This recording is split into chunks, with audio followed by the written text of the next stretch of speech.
Hello guys, welcome to my YouTube channel. और आज जो हम लोग पढ़ने वाले हैं वो पढ़ेंगे ह्यूमन रिप्रोडक्शन। क्लास 12 का ये सेकंड चैप्टर होता है और बहुत इंपॉर्टेंट चैप्टर है बोर्ड के लिए भी और आपके नीट के लिए भी। तो इस चैप्टर के अंदर मैं आपको सारी चीजें पढ़ाऊंगा जितना भी एनसीईआरटी से डेटा यहाँ पे दिया गया है इस चैप्टर में, और कुछ चीजें ऐसी भी हैं जो आउट ऑफ एनसीईआरटी है, वो भी आपको क्लियर कराने की कोशिश होगी। इस चैप्टर को कंप्लीट करने के बाद सिर्फ आपको एक बार एनसीईआरटी की रीडिंग लगानी है, जो कि बहुत बहुत बहुत ज्यादा जरूरी है। अगर आप मेरे इस लेक्चर को देखने के बाद एनसीईआरटी की रीडिंग लगाते हैं हैंड टू हैंड, तो आपको पूरा चैप्टर ही क्लियर हो जाएगा, आपको कोई भी डाउट नहीं रहेगा। दूसरी कहानी ये है, मैं इसमें सारे टॉपिक कवर करूंगा, ए टू जेड जितने भी एनसीईआरटी ने दिए हुए हैं। कुछ के डायग्राम्स हैं, कुछ के डायग्राम्स हम लोग खुद से बनाएंगे, लेकिन मैं आपको सारी चीजें क्लियर करके दिखाने की कोशिश करूंगा। दूसरी कहानी ये है कि आप लोगों को जब मैं यहाँ पे पढ़ा रहा हूँ तो जितने भी पेजेस होंगे उसका स्क्रीनशॉट लेने का टाइम मैं आपको दूंगा। तो आप बीच में वीडियो को पॉज करके एक एक चैप्टर एक एक टॉपिक का स्क्रीनशॉट ले सकते हैं, जिससे आपको नोट्स बनाने में हेल्प होगी। ये चैप्टर बहुत लेंथी है, बहुत बड़ा है, स्टेप बाय स्टेप चलेंगे और सारी चीजों को क्लियर करते हुए चलेंगे। तो चैप्टर का जो नाम है वो सभी को पता है, क्या है हमारा? Human reproduction.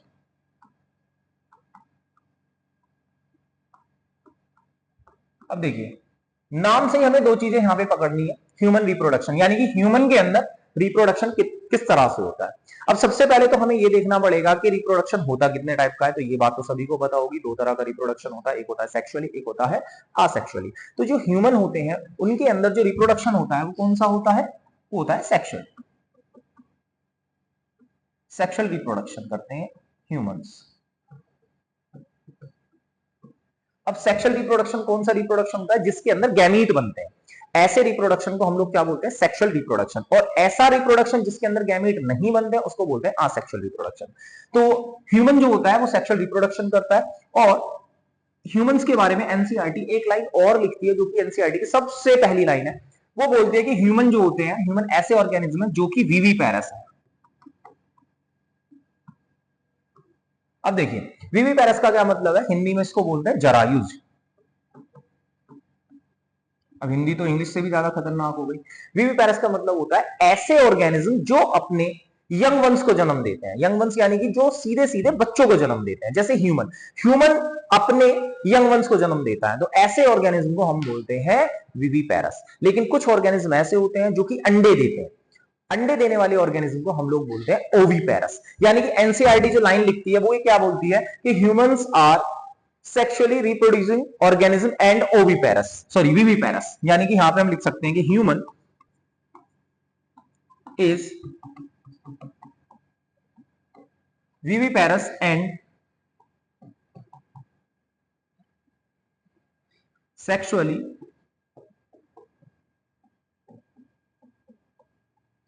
Reproducing organism.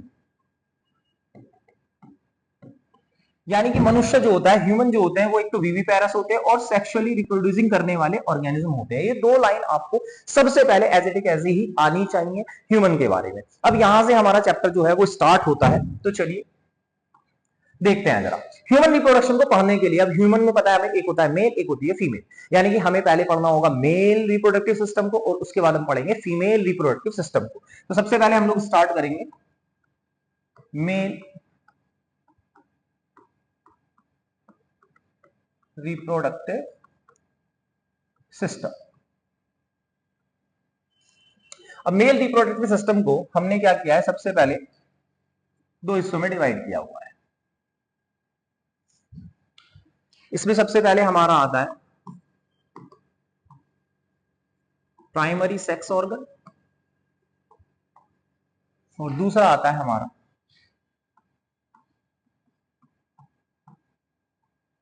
Secondary sex organ. Secondary sex organ को फिर से हम लोग तीन हिस्सों में डिवाइड करेंगे। इसमें एक आता है हमारा accessory duct,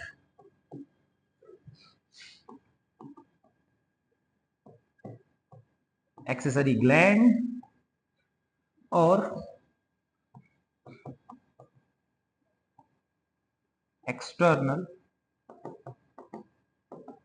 जेनिटिलिया। Primary sex organ के अंदर जो हमारा प्राइमरी मेल के अंदर जो प्राइमरी सेक्स ऑर्गन होता है वो होता है हमारा टेस्टिस। टेस्टिस, अब टेस्टिस कितने होते हैं सबको पता है, वन पेयर होता है, यानी कि एक जोड़ी होता है, वन पेयर। कहां पर होता है, ये हमारा होता है आउटसाइड द एब्डोमिन कैविटी, यानी कि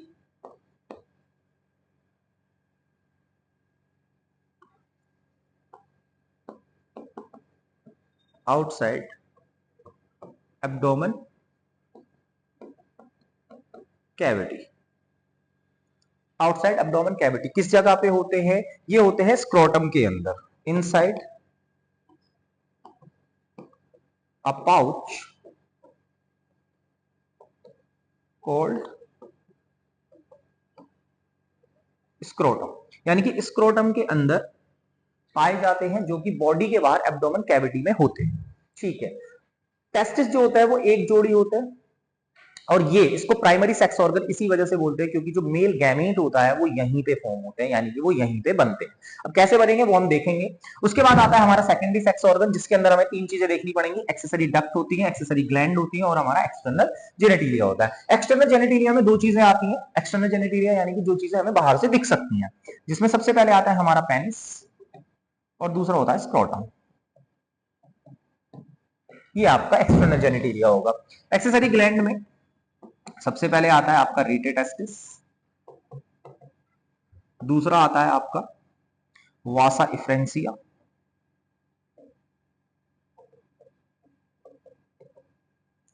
तीसरा होता है आपका एपिडिडाइमस, और चौथा होता है आपका वास डिफरेंस या वासा डिफरेंस, कुछ भी आप इसको कह सकते हैं।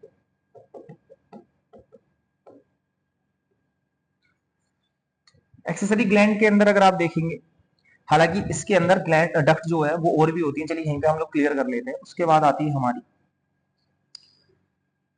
Ejaculatory duct,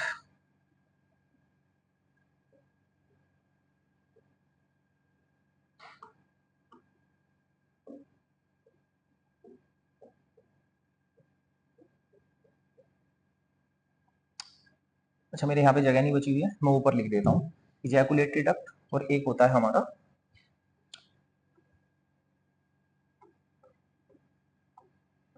urethra.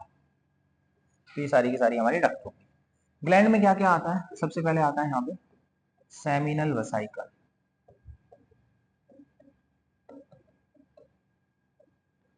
दूसरी आती है हमारी प्रोस्टेट, और तीसरी होती है हमारी Cowper's gland.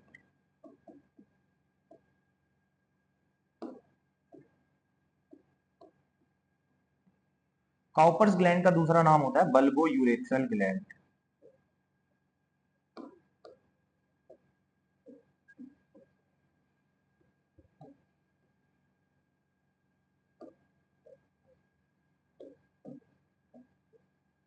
Bulbo urethral gland, यानी कि यहां पर सारी चीजें मैंने आपको लिखने की कोशिश करी है। सबसे पहले मेल रिप्रोडक्टिव सिस्टम को हमने दो भागों में डिवाइड किया हुआ है, एक होता है हमारा प्राइमरी सेक्स ऑर्गन, एक होता है secondary sex organ.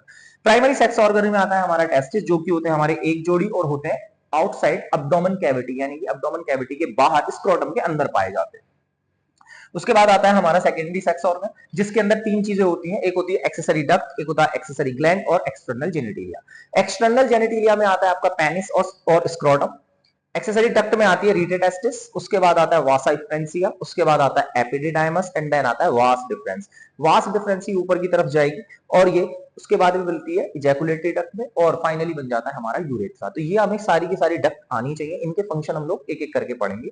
Accessory gland में आता है हमारा seminal vesicle, prostate, Cowper's gland और बल्बो यूरेथ्रल, यानी कि काउपर्स ग्लैंड के दो नाम है, या तो काउपर्स ग्लैंड बोल सकते हैं या फिर बल्बो यूरेथ्रल ग्लैंड बोल सकते हैं। तो ये हमारा पूरा का पूरा मेल रिप्रोडक्टिव सिस्टम हो गया। आप चाहे तो इसका एक बार स्क्रीनशॉट ले सकते हैं।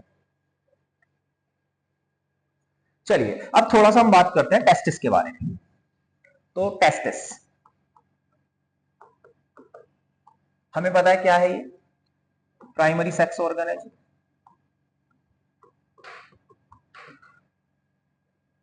कहां पर है लोकेशन, अभी हमने बताई थी इसकी,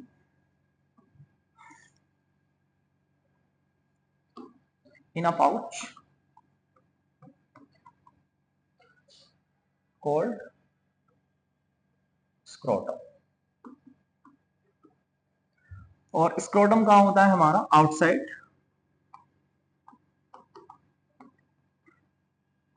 एब्डोमेन कैविटी। ये तीन चीजें आपको बहुत अच्छे से क्लियर होनी चाहिए। उसके बाद में बात ये होती है, जितने भी हमारे ऑर्गन्स है वो ज्यादातर कहां पे होते हैं? बॉडी के अंदर होते हैं, लेकिन ये हमारे बॉडी के बाहर होता है। जो स्क्रोटम है वो बॉडी के बाहर होता है। तो यहाँ पर क्वेश्चन ये आता है कि स्क्रोटम बॉडी के बाहर होता क्यों है? तो उसके लिए सबसे मेन रीजन जो होता है वो ये होता है कि मेल गैमीट बनने के लिए या फिर मेल गैमीट को फॉर्म होने के लिए जो टेम्परेचर चाहिए वो बॉडी के टेम्परेचर से 2 से 2.5 डिग्री कम चाहिए। यानी कि हमारी बॉडी का जो नॉर्मल टेम्परेचर होता है, बॉडी टेम्परेचर, वो होता है 37 डिग्री सेल्सियस। 37 degree Celsius. या फिर अगर आप इसको फ़ारेनहाइट में देखते हैं, क्योंकि थर्मामीटर में जो आता है वो हमेशा फ़ारेनहाइट में होता है, तो वो होता है 98.6 डिग्री फ़ारेनहाइट। तो आप, ये हमारी बॉडी का नॉर्मल टेम्परेचर होता है। लेकिन इतने टेम्परेचर पे गैमीट फॉर्मेशन नहीं हो सकता, क्योंकि ये गैमीट बनाने के लिए बहुत ज्यादा टेम्परेचर होता है। हमारे गैमीट जो फॉर्म होंगे वो 2 से 2.5 डिग्री टेम्परेचर कम होना चाहिए, इसी वजह से बॉडी के बाहर होते हैं। ठीक है, यानी कि ये क्या करता है? Help to maintain the temperature lower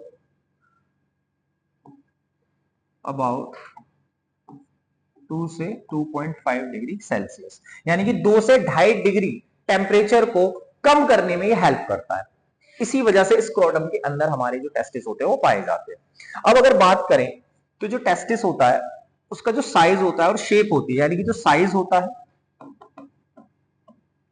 अब साइज जो जो टेस्टिस होता है एक्चुअल में वो इस तरह से होता है, यानी कि ओवल शेप होता है। चलो पहले शेप लिख देते हैं। जो शेप होती है वो ओवल शेप होती है। अब ओवल शेप अगर आपको दिख रही है तो इसकी जो लेंथ है, ये जो लेंथ है ये ज्यादा है, और जो विड्थ है ये कम है। यानी कि लंबाई ज्यादा होती है और विड्थ कम होती है। तो जो इसकी लेंथ होती है साइज में और जो विड्थ होती है वो अलग अलग लिख दे रहा हूं। लेंथ जो होती है वो 4 से 5 सेंटीमीटर होती है, और ये होती है 2 से 3 सेंटीमीटर। जो विड्थ होती है वो होती है 2 से 3 सेंटीमीटर। तो आप इसको ऐसे भी याद कर सकते हैं, विड्थ जो है वो 2 से 3 है और जो लेंथ है वो 4 से 5, 2 3 4 5, 2 3 4 5, 2 3 4 5। तो आसानी से याद हो जाता है। यानी कि सबको पता होगा लेंथ जो है वो ज्यादा है और जो विड्थ है वो कम होती है। तो जो साइज है वो लेंथ आएगी 4 से 5 सेंटीमीटर और जो विड्थ होती है वो 2 से 3 सेंटीमीटर। और शेप कैसी होती है? ओवल शेप होती है। ठीक है, ये सारी चीजें हमें टेस्टिस के बारे में याद रखनी है। उसके बाद सबसे पहले देखते हैं कि टेस्टिस होता कैसे है। तो चलिए एक डायग्राम के थ्रू कोशिश करते हैं टेस्टिस को समझने की।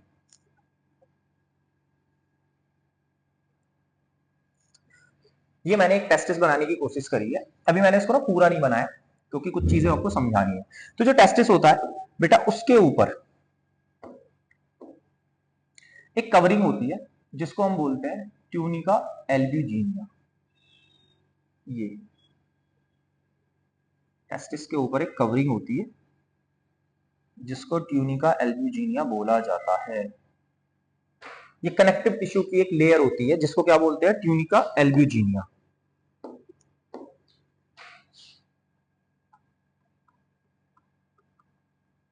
ट्यूनिका एल्ब्यूजिनिया,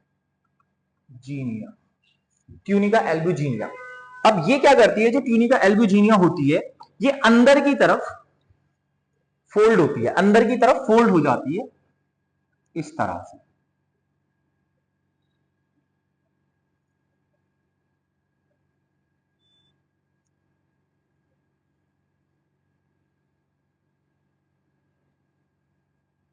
ये इस तरह से फोल्ड हो जाती है। फोल्ड होने के प्रोसेस को बोलते हैं वेजिनेशन, इन वेजिनेशन। जिसकी वजह से क्या होता है, यहां पर बन जाते हैं टेस्टिस के अंदर बहुत सारे लोब्स। ये बहुत सारे लोब्स बन जाते हैं जिनको हम लोग बोलते हैं टेस्टिकुलर लोब्स, लोब्यूल। या तो टेस्टिकुलर लोब भी बोल सकते हो या फिर लोब्यूल्स भी बोल सकते हो।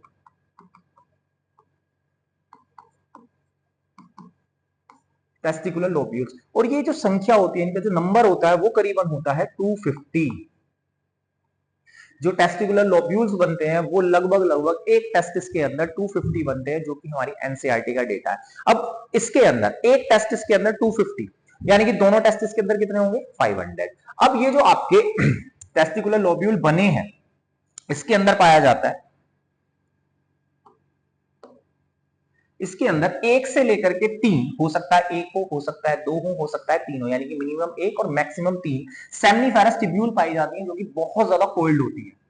तो चलिए मैं बनाने की कोशिश करता हूं। चलिए इसमें मैंने दो बना दी।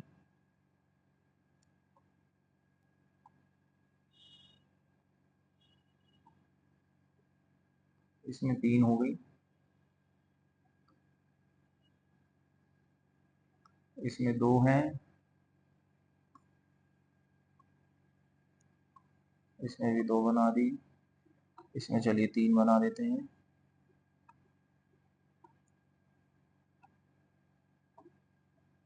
ये तीन बना दी। इस तरह से ये पाई जाती है सेमनीफेरस ट्यूब्यूल, यानी कि ये क्या है, ये हो गई हमारी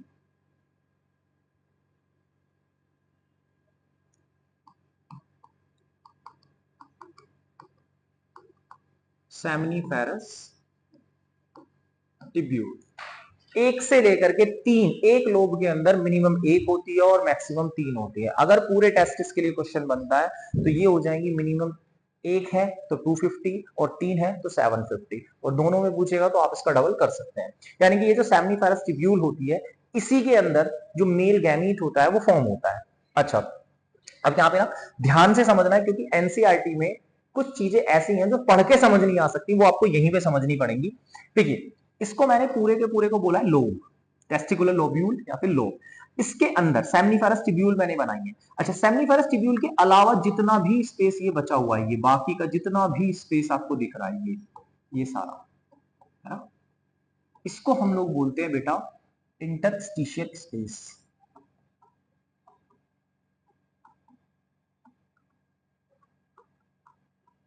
इंटरस्टिशियल स्पेस। इंटरस्टिशियल स्पेस के अंदर कुछ सेल्स भी होती है जिनको इंटरस्टिशियल सेल्स बोलते हैं, या फिर उनका दूसरा नाम होता है लीडिंग सेल। लीडिंग सेल किस काम आती है वो भी मैं आपको बताऊंगा, लेकिन आपको यहाँ पे चीजें समझनी है कि टेस्टिकुलर लोब्यूल के अंदर सेमनीफेरस ट्यूब्यूल पाई जाती है, और इसी सेमनीफेरस ट्यूब्यूल के अलावा जितना भी स्पेस बचा हुआ है वो सारा का सारा क्या होता है, इंटरस्टिशियल स्पेस। इंटरस्टिशियल स्पेस जिसके अंदर कुछ सेल्स भी मौजूद होती है, जिसको हम नाम देते हैं इंटरस्टिशियल सेल्स। चलो उसके आगे काम देखेंगे। अब यहां पर इंटरस्टिशियल स्पेस के अंदर लीडिंग सेल है। अगर मैं सेमनीफेरस ट्यूब्यूल की बात करूं, सेमनीफेरस ट्यूब्यूल की अगर मैं बात करता हूं, तो सेमनीफेरस ट्यूब्यूल को अगर कट करके देखा जाए, जो कि मैं आपको यहां दिखाने की कोशिश कर रहा हूं, अगर कोई भी चीज मेरे पास है, जैसे मान के चलिए ये सेमनीफेरस ट्यूब्यूल है, अगर मैं इसको कट करके देखता हूं तो ऊपर से देखने पे मुझे गोल दिखाई देगी, ठीक है, तो मैं यहां पे सेमनीफेरस ट्यूब्यूल बना देता हूं। ये मान के चलिए सेमनीफेरस ट्यूब्यूल है, और इनके बीच बीच में ये जो सारा स्पेस आपको दिख रहा है, ये मान लेते हैं इंटरस्टिशियल स्पेस है, ये सारा, ठीक है। तो ये हो गया हमारा इंटरस्टिशियल स्पेस।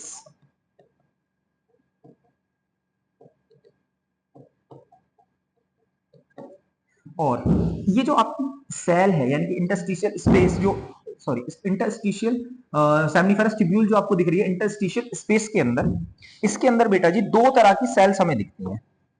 दो तरह की सेल, यानी कि एक ये सेल होती है,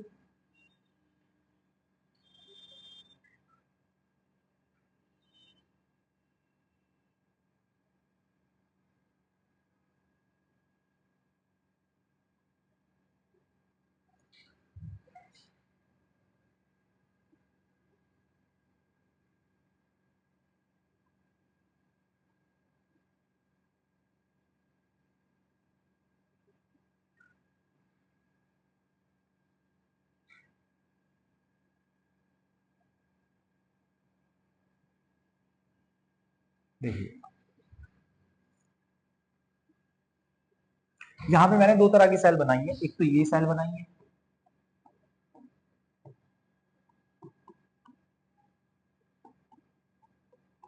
ये सारी सेल आपको दिख रही होंगी,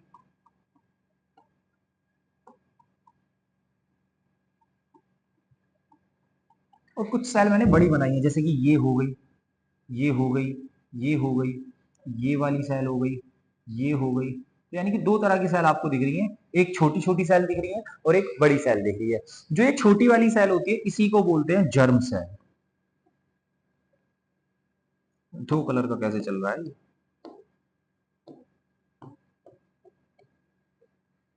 जर्म सेल। और ये जो आपकी बड़ी वाली सेल दिख रही है इसी को हम बोलते हैं सर्टोली सेल। फिर से दो कलर का हो गया भाई, ये क्या है? यानी कि दो तरह की सेल होती है, एक होती है जर्म सेल, एक होती है सर्टोली सेल। जो जर्म सेल होती है उसी का काम होता है मेल गैमीट बनाना, जिसको हम लोग अभी आगे पढ़ेंगे स्पर्मेटोजेनेसिस के अंदर। और जो सर्टोली सेल होती है उसका काम होता है जितने भी हमारे जर्म सेल होती हैं उसको न्यूट्रिशन देना, और जो हमारे गैमीट बनेंगे उनको भी न्यूट्रिशन प्रोवाइड कराना। यानी कि सर्टोली सेल का काम होता है खाना देना, यानी कि न्यूट्रिशन देना। किसको? Male gamete, sorry male germ cell को और मेल गैमीट दोनों को। अब यहां पे आइए, ये मैंने पूरा किया था यहां से। अभी मैंने इसके पीछे आपको कुछ चीजें बताई थी। यहाँ पर नाम मैंने याद करवाने की कोशिश करी थी, जैसे एक्सेसरी डक्ट में मैंने बताया था रीटेड टेस्टिस होता है, वासा डिफरेंशिया होता है, एपिडिडाइमस होता है, वास डिफरेंस होता है, इजैकुलेटरी डक्ट होती है और यूरेथ्रा होता है। ऐसी इसी तरह से डक्ट में क्या होता है? सेमिनल वेसिकल होता है, प्रोस्टेट होता है, काउपर्स ग्लैंड होता है, बल्बो यूरेथ्रल ग्लैंड होता है, और एक्सटर्नल जेनिटेलिया में पेनिस और स्क्रोटम होता है। तो यहाँ पे जितने भी मैंने ये नाम लिखे थे, इनको नाम को मैं आपको दिखाने की कोशिश कर रहा हूँ कि कहां पर एग्जैक्ट कौन सी चीज होती है। तो देखो, ये हमारा टेस्टिस था जिसका साइज आपको मैंने बता दिया। जो चौड़ाई होती है, जो विथ होती है वो 2 से 3 सेंटीमीटर होती है, और जो लेंथ होती है वो 4 से 5 सेंटीमीटर होती है। ठीक है। अब सबसे पहले जो टेस्टिस था उसके ऊपर एक कवरिंग होती है जिसका नाम हमने दिया था ट्यूनिका एल्बुजिनिया। और ट्यूनिका एल्बुजिनिया क्या करती है? अंदर की तरफ फोल्डिंग्स बनाती है, इनफोल्ड होती है, और टेस्टिकुलर लोब्यूल्स तैयार करती है, जो कि 250 होते हैं एक टेस्टिस के अंदर। इनके अंदर सेमनीफेरस टिब्यूल पाई जाती है। एक टेस्टिकुलर लोब के अंदर एक से लेकर के 3 सेमनीफेरस टिब्यूल हो सकती है। ठीक है। अब उसके बाद में ये जो जितनी भी सारी की सारी सेमनीफेरस टिब्यूल होती है इन्हीं के अंदर, क्योंकि मैंने आपको इस डायग्राम में दिखाने की कोशिश करी है, ये जो मेल जर्म सेल है यही क्या बनाएंगे? मेल गैमीट बनाएंगे। यानी कि हमारा सेमनीफेरस टिब्यूल के अंदर मेल गैमीट बन रहा है, जिसको हम स्पर्म बोलते हैं। तो यहां पर बनने के बाद में वो बाहर की तरफ आता है। तो यहां पर ये सारी की सारी जो डक्ट है ये एक साथ कनेक्ट होती है।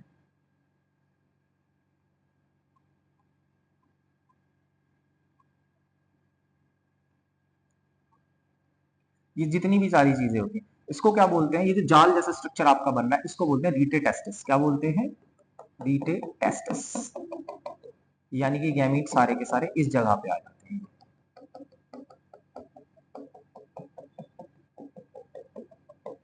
ये पूरा का पूरा आपका जाल जैसा स्ट्रक्चर बन जाएगा।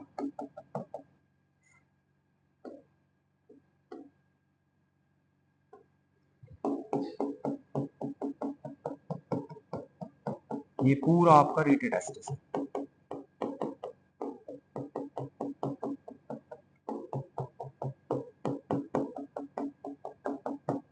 देखिए, सारे के सारे जितनी भी सेमनीफेरस टिब्यूल हैं उनके अंदर गैमीट बन बन करके यहां पर आ गए। तो यहां पर सारे के सारे जो मेल गैमीट है वो इकट्ठे हो रहे हैं। तो ये जो पूरा जाल जैसा स्ट्रक्चर दिख रहा है इसी को बोलते हैं रीटेटेस्टिस।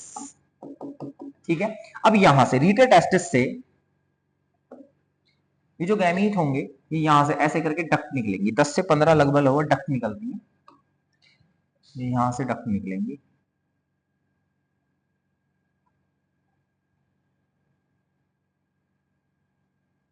ये इन डक्ट को, ये जो डक्ट निकल रही है बाहर की तरफ, इन डक्ट को बोलते हैं हम लोग वासा इफ्रेंसिया।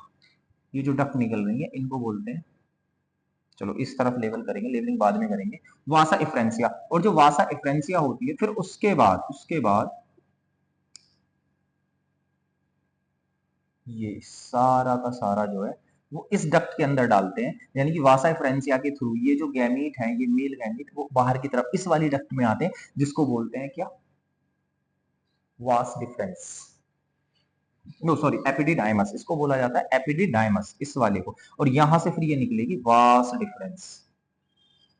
ये निकलेगी वास डिफरेंस। तो ये होती है आपकी एपिडिडाइमस, ये होती है आपकी वास डिफरेंस। ये वास्ट डिफरेंस है, ये पूरी एपिडिडाइमस है, और ये आपका था रीटेटेस्टिस,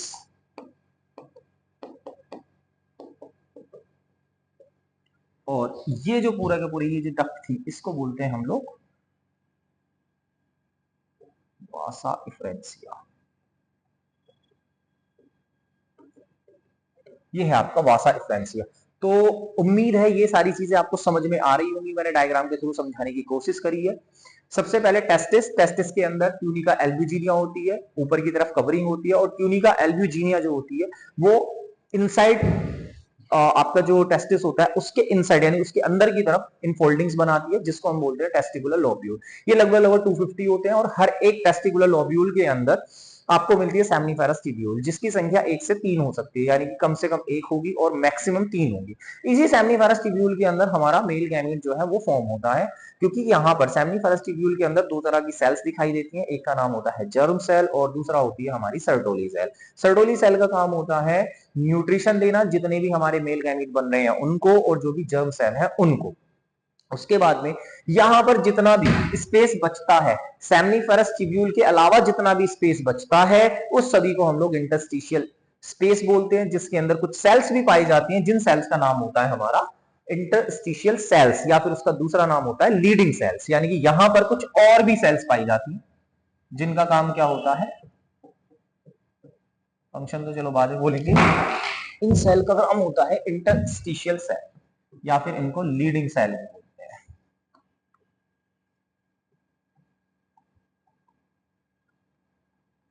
लीडिंग सेल। तो आई होप यहां तक की चीजें आपको समझ में आई होंगी। अभी हमें एक डायग्राम और देखना है, तो चलिए नेक्स्ट वाले डायग्राम पे चलते हैं और देखते हैं कुछ चीजों को दूसरे तरीके से। चलो तो मैंने अभी एक टेस्टिस बनाया था, चलो इस तरफ भी मैं एक टेस्टिस ये बना देता हूं।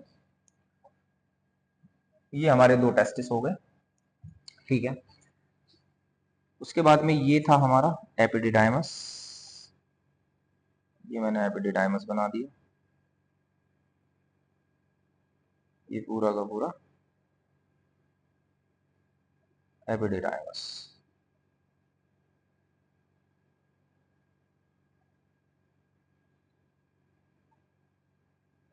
एपिडिडाइमस ही वो जगह होती है जहां पर गैमीट चलना सीखते हैं और स्टोर होते हैं। एपिडिडाइमस में ही स्टोर होते हैं मेल गैमीट, तो ये बात भी आपको ध्यान रखनी है। चलिए ये हमारा हो गया पूरा एपिडिडाइमस, इधर भी बना देते हैं। ये हो गया हमारा एपिडिडाइमस। टेस्टिस के बाद में मैं सारी चीजें नहीं दिखा रहा हूँ, रीटेटेस्टिस वासा एफरेंसिया वगैरह ये आपको पता है कहाँ पर कौन सी चीज होती है, तो हम लोग मेन बात करेंगे यहाँ से।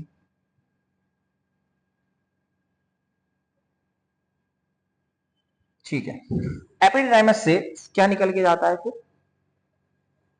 ये निकल के जा रही है हमारी वास डिफरेंस। ये वास डिफरेंस यहां से भी, ये वास डिफरेंस, ये वास डिफरेंस, ठीक है। अब ऊपर कहीं होता है, पता है आपको, यूरिनरी ब्लैडर होता है, मान लेते हैं ये है यूरिनरी ब्लैडर।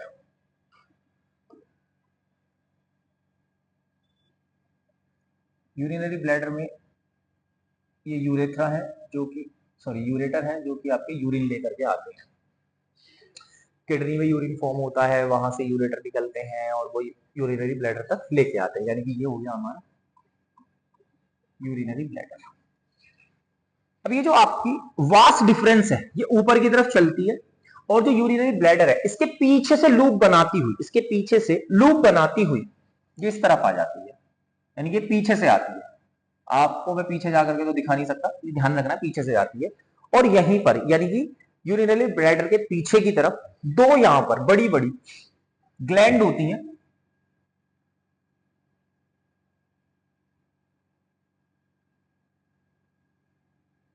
जिनको हम बोलते हैं सेमिनल वसाइकल। क्या बोलते हैं, सेमिनल वसाइकल।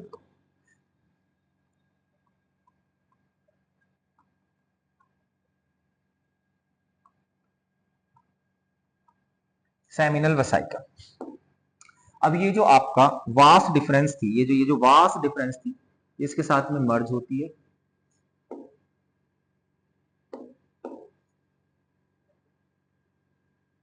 ये यहाँ पे, और ये यहाँ से मर्ज होती है, नीचे की तरफ जाकर के हल्का सा थोड़ा चौड़ी होती है, थोड़ा सा खुलती है पहले, और ये यहाँ पर ये जो दोनों एक साथ हो रही है, इसको बोलते हैं इजैकुलेटरी डक्ट।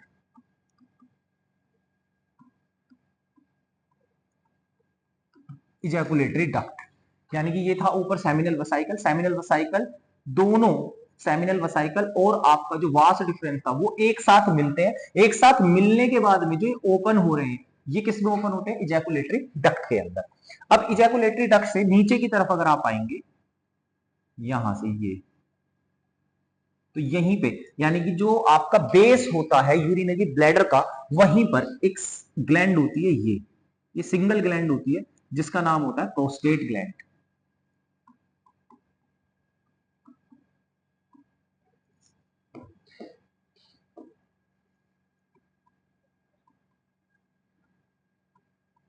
प्रोस्टेट ग्लैंड, ये सिंगल एक ग्लैंड होती है।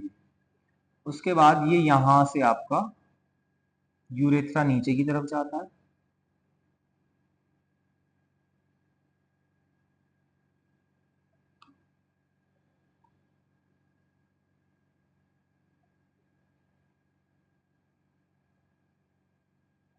ये यूरेथ्रा होता है।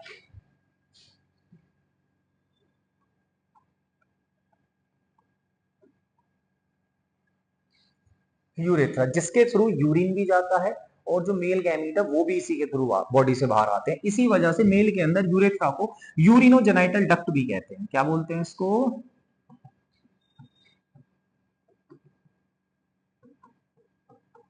यूरिनोजेनाइटल डक्ट, क्योंकि इसी के अंदर यूरिन भी जाता है और इसी के अंदर मेल गैमीट भी आते हैं। अब यहीं से इसके नीचे की तरफ दो ग्लैंड यहां पर होती है, ये, इसको बोलते हैं काउपर्स ग्लैंड,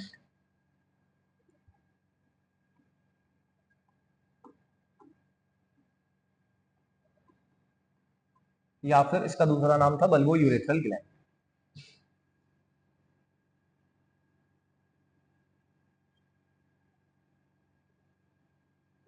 और ये जो स्ट्रक्चर मैं बना रहा हूं इसको बोलते हैं पेनिस।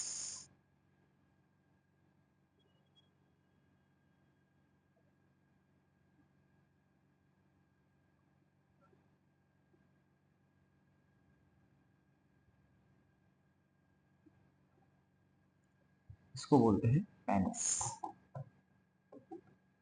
ये जो आगे फूला हुआ यानी कि ये जो पार्ट होता है इसको बोलते हैं फोर स्किन या फिर ग्लांस पेनिस। पहले आपको ग्लांस पेनिस समझा देता हूँ।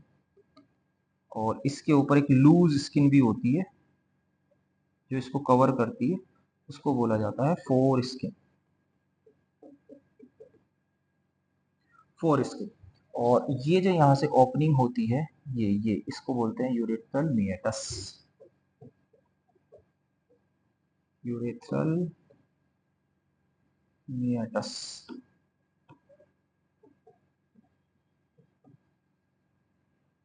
Urethral meatus. तो ये सारी चीजें आपको पता होनी चाहिए। सबसे पहले यूरिनरी ब्लैडर था जिसके थ्रू, जिसके अंदर आपका यूरिन आता है, किसके थ्रू? यूरेटर के थ्रू। यानी कि दो यूरेटर होते हैं जो कि आपका यूरिन लेकर के आते हैं। अब यहाँ पर ये थे हमारे टेस्टिस, टेस्टिस से ये यहाँ से निकली वास डिफरेंस, ये था आपका एपिडिडाइमस, और यहाँ से निकला वास डिफरेंस। वास डिफरेंस ऊपर की तरफ जाता है और यूरिनरी ब्लैडर के पीछे की तरफ से, यानी कि पीछे की तरफ से होकर के आता है।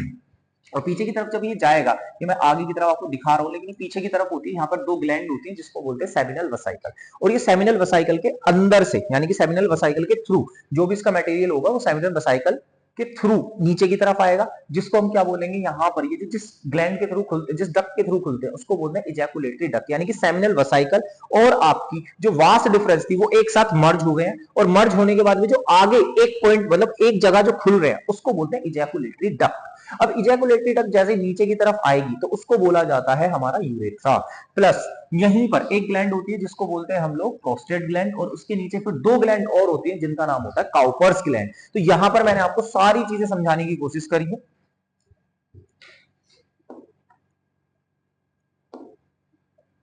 देखो जरा, यहां पर आपको पता चल गया है सेमिनल वेसिकल का, इजैकुलेटरी डक्ट का, प्रोस्टेट ग्लैंड का, काउपर्स ग्लैंड का और यूरेथ्रा का। प्लस पेनिस पता चल गया, ग्लांस पेनिस हो गया, यूरेथ्रल मियाटस हो गया, फोरस्किन हो गई।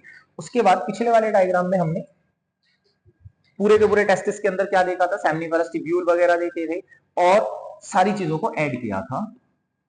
अब अगर आप इस वाले चार्ट पे आएंगे तो यहां पर मैंने जितने भी नाम लिखे हुए हैं वो सारे के सारे आपको समझाने की और पढ़ाने की कोशिश करिए। एक बार आप ध्यान से अगर इसको देखते हैं, क्योंकि एनसीईआरटी में डायग्राम भी दिया हुआ है, अगर मैं आपको एनसीईआरटी दिखाने की कोशिश करूं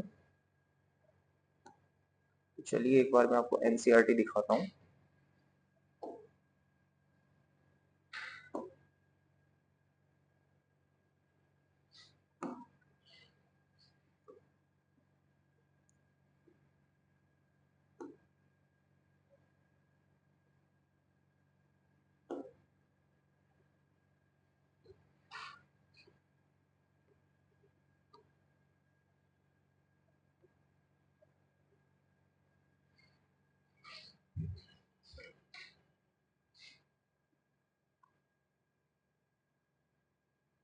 देखिए जरा, यहां पर ये एक एनसीईआरटी का,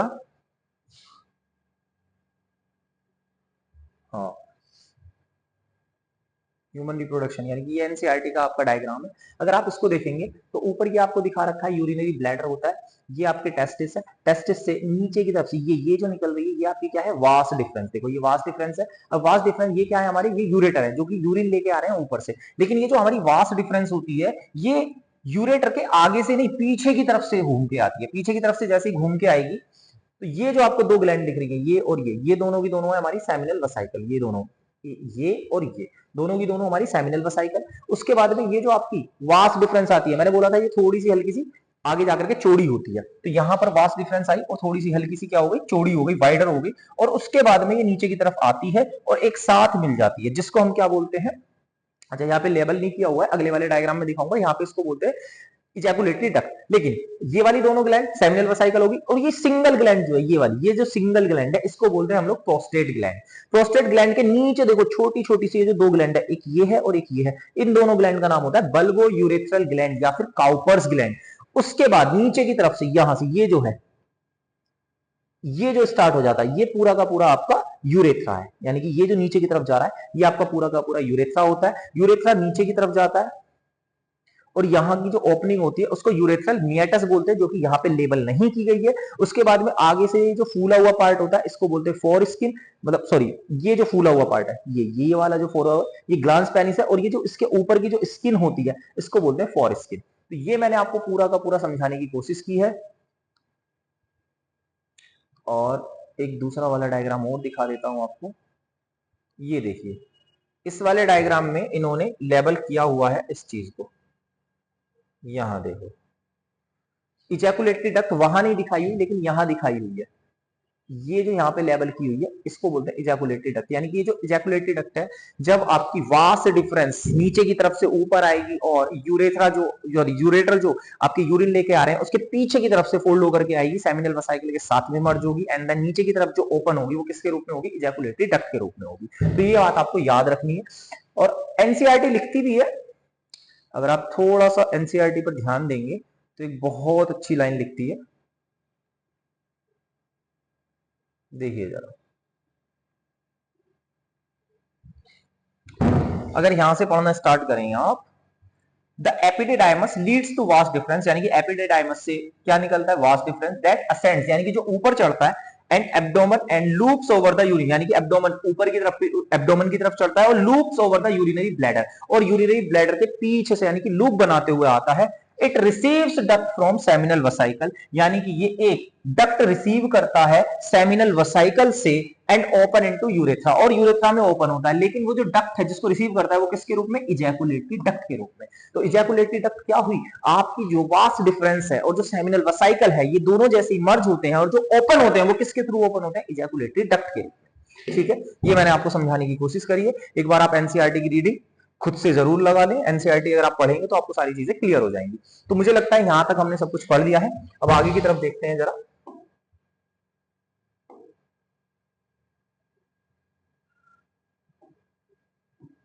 चलो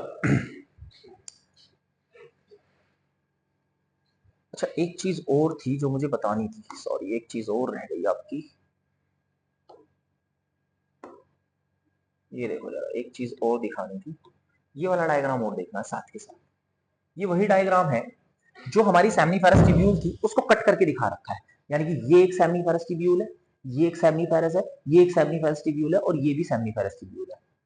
उसके बाद ये जो बीच बीच में ये वाला ये जो स्पेस दिख रहा है, ये सारा जो स्पेस दिख रहा है, ये क्या है? इंटरस्टिशियल स्पेस, यानी कि सारा का सारा इंटरस्टिशियल स्पेस है। और इसके अंदर अगर आप ध्यान से देखेंगे तो दो तरह की सेल आपको दिखाई देंगी, कुछ छोटी है और कुछ बड़ी है, कुछ छोटी और बड़ी। यानी कि इसके अंदर आप लोगों को दो चीजें दिखाई देगी। सबसे पहले ये इंटरस्टिशियल सेल्स भी दिखाई दे रही है।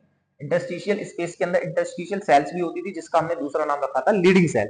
और इसके अंदर सर्टोली सेल भी आपको मिलेंगी और स्पर्मेटोगोनिया। स्पर्मेटोगोनिया कौन सी सेल है? वही जो जर्म सेल होती है उसको स्पर्मेटोगोनिया बोला जाता है, ठीक है। और स्पर्मेटोजोआ क्या है? जब स्पर्मेटोगोनिया से मेल गैमीट बन जाएगा तो उसको बोलते हैं स्पर्मेटोजोआ, जिसको न्यूट्रिशन देने का काम किसका होता था? सर्टोली सेल का। तो मैंने आपको ये डायग्राम इसी वजह से दिखाया ताकि आपको समझ में आ जाए, एनसीईआरटी में ये दिया हुआ है, ठीक है। यानी कि मेल रिप्रोडक्टिव सिस्टम हमारा लगभग लगभग कंप्लीट हो चुका है। अब हम इसमें हम्म देखिए, एनसीईआरटी की पहली लाइन है humans are sexually reproducing and viviparous. तो ये मैं आपको सब कुछ बता चुका हूं, जो जो इंपॉर्टेंट है वो तुम्हें बताने की कोशिश करिए, ठीक है।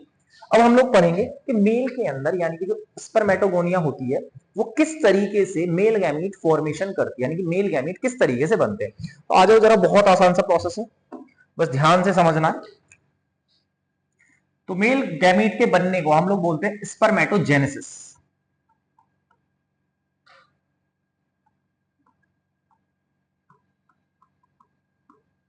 ये बोर्ड अजीब ही नाटक कर रहा है, डबल कलर ले लेता है अपने आप, पता नहीं कैसे। स्पर्मेटोजेनेसिस, चलिए।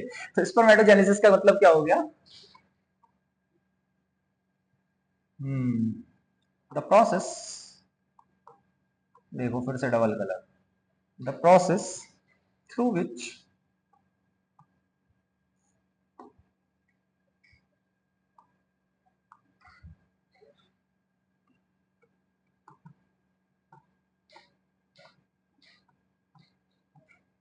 मेल गैमीट आर फॉर्म,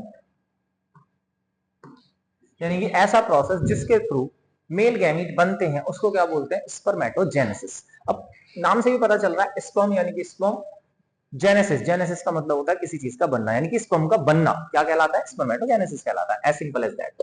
चलो, तो स्पर्मेटोजेनेसिस में क्या होता है? अब मैंने बताया था दो तरह की सेल होती थी सेमनीफेरस ट्यूब्यूल के अंदर, जिसका नाम पहले का था जर्म सेल, और जर्म सेल का दूसरा नाम क्या होता है? स्पर्मेटोगोनिया। तो यहाँ पे ये बात याद रखेंगे, स्पर्मेटोगोनिया, स्पर्मेटोगोनिया क्या नाम है? स्पर्मेटोगोनिया किसका नाम है? ये मेल जर्म सेल का, यानी कि जिससे हमारे मेल गैमीट बनते हैं उसका नाम क्या है? स्पर्मेटोगोनिया, ठीक है। सुनिए जरा, स्पर्मेटोगोनिया जो होती है, अब जैसे कि हमारी बॉडी के अंदर जितनी भी सेल्स हैं वो सारी की सारी हैप्लॉइड होती हैं या डिप्लॉइड होती हैं? ये तो पता ही होगा, डिप्लॉइड होती है सारी की सारी सेल, यानी कि क्रोमोसोम का नंबर जो होता है वो 2n होता है या फिर 46 होता है। चलिए, अब जो हमारी स्पर्मेटोगोनिया है, चलिए मान लेते हैं ये स्पर्मेटोगोनिया है। बेटा जी बहुत ध्यान से समझना है, बहुत इंपॉर्टेंट टॉपिक है। स्पर्मेटोगोनिया ये है हमारी 2n, ठीक है। ये क्या है? ये है आपकी स्पर्मेटोगोनिया। चलिए, स्पर्मेटोगोनिया, सबसे पहले जो स्पर्मेटोगोनिया होती है वो क्या करेगी? वो करेगी माइटोसिस। माइटोसिस क्या होता है? माइटोसिस ऐसा डिवीजन होता है जिसके अंदर क्रोमोसोम का नंबर जो होता है वो सेम रहता है, यानी कि ये माइटोसिस करके और अपनी जैसी और बहुत सारी क्या बना लेगी? सेल्स बना लेगी, अपनी जैसी सेल बनाएगी, ठीक है।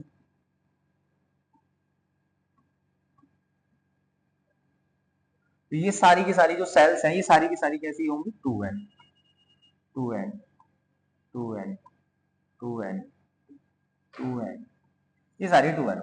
ठीक है। इस फेज को मल्टीप्लिकेशन बोलते हैं। क्या बोलते हैं? Multiplication, multiplication, multiplication. चलिए, तो पहला वाला जो स्टेप आता है वो आता है मल्टीप्लिकेशन।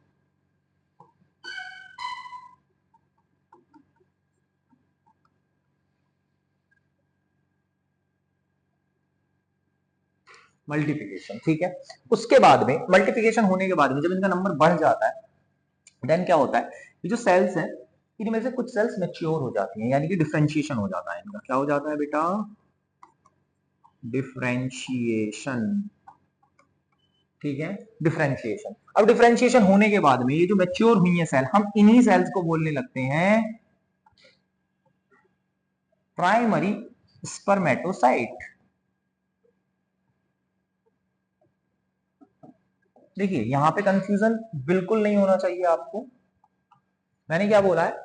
Primary spermatocyte. ये जो प्राइमरी स्पर्मेटोसाइट है, ये एक्चुअल में स्पर्मेटोगोनिया ही है। बस मैंने नाम क्यों चेंज किया है? स्पर्मेटोगोनिया ने सबसे पहले माइटोसिस किया और अपनी संख्या को बहुत ज्यादा बढ़ा दिया। अब ये अपनी संख्या बढ़ाने के बाद में जो मैच्योर हो जाएंगी, जो स्पर्मेटोगोनिया मैच्योर हो गई है, उसको हमने बोला है स्पर्मेटोसाइट, प्राइमरी स्पर्मेटोसाइट। अब ये जो प्राइमरी स्पर्मेटोसाइट है, मान के चलिए ये वाली जो प्राइमरी स्पर्मेटोसाइट है, ये अब क्या करेगी? ये करेगी मियोसिस। और मियोसिस 2 स्टेप्स में कंप्लीट होता है, सबको पता होगा। तो इसने सबसे पहले किया मियोसिस 1, जिसके अंदर 2 सेल बनेंगी और ये दोनों सेल होंगी हैप्लोइड, क्योंकि क्रोमोसोम का नंबर हो जाता है हाफ। ठीक है, मियोसिस फर्स्ट। मियोसिस फर्स्ट करने के बाद में ये जो दोनों सेल बन के आई हैं, इनको हम लोग बोलते हैं सेकेंडरी स्पर्मेटोसाइट। Secondary spermatocyte. और ये कैसी हो गई है? ये है हैप्लोइड। ठीक है, जो प्राइमरी स्पर्मेटोसाइट थी वो डिप्लॉयड होती है और जो सेकेंडरी स्पर्मेटोसाइट होती है वो हैप्लोइड होती है। अब ये जो सेकेंडरी स्पर्मेटोसाइट है, ये फिर से क्या करेगी? ये मियोसिस 2 करेगी।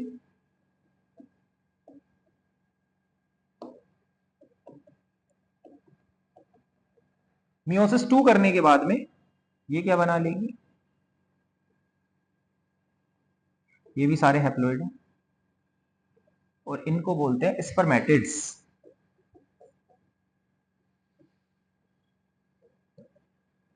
ये बन गए स्पर्मेटिड्स। अब इन स्पर्मेटिड, क्योंकि देखिए स्पर्मेटिड्स क्यों बोल रहे हैं? क्योंकि अभी ये सेल है, जैसे नॉर्मल सेल होता है, सारी चीजें इसके पास है।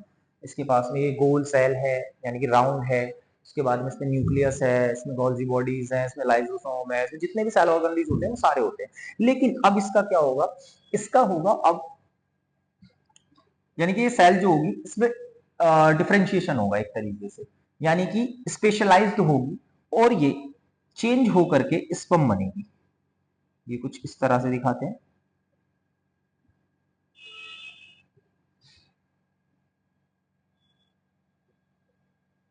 ये जो स्पर्म बने हैं, अब आप इसको ही कहते हैं spermatozoa.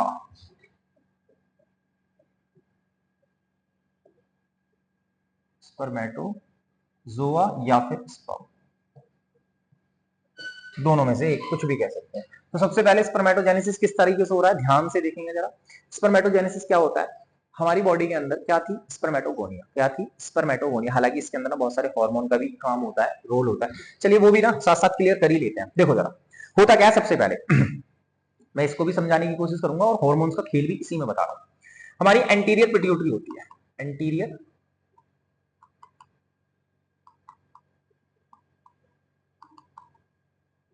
Pituitary. Actually anterior pituitary से, और ये सब कब होगा? ये होगा एट प्यूबर्टी।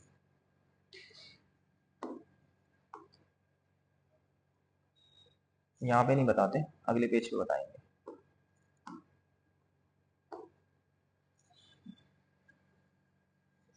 चलो नेक्स्ट पेज पे देखते हैं, यहां पे बताते हैं, सुनिए जरा।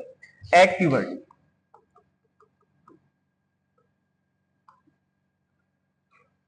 प्यूबर्टी पे क्या होता है? मेल के अंदर कुछ हार्मोनल चेंजेस आते हैं, मेल और फीमेल दोनों में होते हैं हालांकि।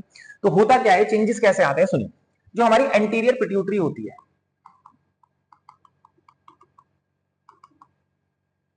एंटीरियर पिट्यूटरी, यहां से निकलता है आपका एफ एस एच। क्या निकलता है?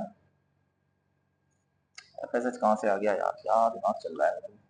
सॉरी, एफ एस एच नहीं आता बेटा, एफएसएच से पहले भी एक हार्मोन जो है, यानी कि एक ऑर्गन जो होता है वो इन्वॉल्व होता है। चलिए स्टार्टिंग से ही बताने की कोशिश करता हूँ। सबसे पहले होता है हमारा हाइपोथैलेमस, ठीक है। हाइपोथैलेमस से आता है बेटा जीएनआरएच। देखो एनसीईआरटी में नहीं है, वो एंटीरियर पिट्यूटरी से है, लेकिन मैं आपको बताने की फिर कोशिश कर रहा हूँ। हाइपोथैलेमस, हाइपोथैलेमस हमारा ब्रेन का एक पार्ट होता है, पता होगा आपको, 11th क्लास में पढ़ाया हुआ है। हाइपोथैलेमस जो होता है वो रिलीज करता है जीएनआरएच, और ये जो जीएनआरएच होता है ये आता है आपका एंटीरियर पिट्यूटरी पर, ठीक है। और एंटीरियर पिट्यूटरी से निकलवाता है एफएसएच। क्या निकलवाता है? एफएसएच। हालांकि दो हार्मोन होते हैं, एक होता है एफएसएच, एक होता है एलएच। दोनों का फंक्शन बताऊंगा, ध्यान से समझना है।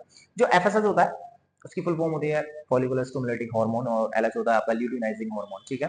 तो जो एफएस होता है, एफएसएच, ये ध्यान से देखना, जो आपका टेस्टिस होता था, जो आपका टेस्टिस होता था, ये एफएसएच जाता है टेस्टिस के ऊपर, यानी कि टेस्टिस के पास, और ये टेस्टिस का डेवलपमेंट कराता है। क्या कराता है? टेस्टिस का डेवलपमेंट। ध्यान से समझना, सिर्फ और सिर्फ टेस्टिस का डेवलपमेंट जो है वो कराएगा आपका एफएसएच। यानी कि एफएसएच का जो फंक्शन होता है वो क्या है?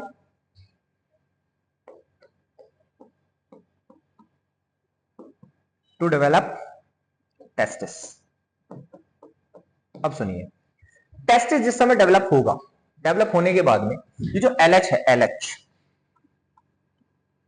ये जाता है लीडिंग सेल पर। अब लीडिंग सेल कहां पर थी? याद करो, आपको मैंने बताया था टेस्टिस के ऊपर एक कवरिंग होती थी जिसको ट्यूनिका एल्बुजिनिया बोला था। वो अंदर की तरफ वेजिनेशन बनाती थी, फोल्डिंग्स बनाती थी, जिसको टेस्टिकुलर लोब्यूल बोला था। और टेस्टिकुलर लोब्यूल के अंदर मैंने आपको बताया था सेमिनिफेरस ट्यूब्यूल होती है, और सेमिनिफेरस ट्यूब्यूल के चारों तरफ का जो एरिया था उसको बोला था इंटरस्टिशियल स्पेस होता है, और इंटरस्टिशियल स्पेस के अंदर इंटरस्टिशियल सेल्स होती थी जिसका नाम होता था लीडिंग सेल। तो ये वहीं पर जाएगा, एलएच जो है ये लीडिंग सेल पर जाएगा, और लीडिंग सेल पर जाकर के लीडिंग सेल से बोलेगा कि चलिए आप लोग हार्मोन बनाना स्टार्ट करिए। और ये जो लीडिंग सेल होंगी ये आगे हार्मोन बनाएंगे, जिन हार्मोन्स को हम लोग क्या बोलते हैं? ये जो लीडिंग सेल हार्मोन बनाएंगी उन हार्मोन को हम लोग बोलते हैं एंड्रोजन्स। क्या बोलते हैं? एंड्रोजन्स। एक्चुअली एंड्रोजन्स का मतलब होता है ग्रुप ऑफ हार्मोन, यानी कि काफी सारे हार्मोन्स बनते हैं जिनको एक साथ हम लोग एंड्रोजन्स बोलते हैं, जिसमें से मेन जो होता है, जो मेन हार्मोन होता है वो होता है आपका टेस्टोस्टेरोन। ये आपका मेन मेल हार्मोन होता है, यानी कि टेस्टोस्टेरोन जो होता है यही रिस्पॉन्सिबल होता है मेल की ग्रोथ के लिए, सेक्सुअली ग्रोथ के लिए। जैसे कि प्यूबिक हेयर आना, दाढ़ी मूछ आना, आवाज का भारी हो जाना, ये जितने भी सारे के सारे कैरेक्टर में चेंजेस आते हैं वो किसकी वजह से आते हैं? टेस्टोस्टेरोन की वजह से, ठीक है, टेस्टोस्टेरोन की वजह से। तो ये मेन हार्मोन होता है। तो मैंने आपको बताने की कोशिश करी है। अब आ जाइए जरा बैक पे, दोबारा से आते हैं। इसमें मैंने क्या बोला था? प्यूबर्टी पर, ये जो जितना भी काम चल रहा है ना ये प्यूबर्टी पर है। चलो मैं लिख देता हूं एट प्यूबर्टी। ये सब कुछ बच्चा प्यूबर्टी पर है, ध्यान देना है। प्यूबर्टी से पहले ये कुछ भी नहीं होगा, ये सब कुछ प्यूबर्टी पर होगा, ठीक है। तो प्यूबर्टी पर सबसे पहले क्या होगा?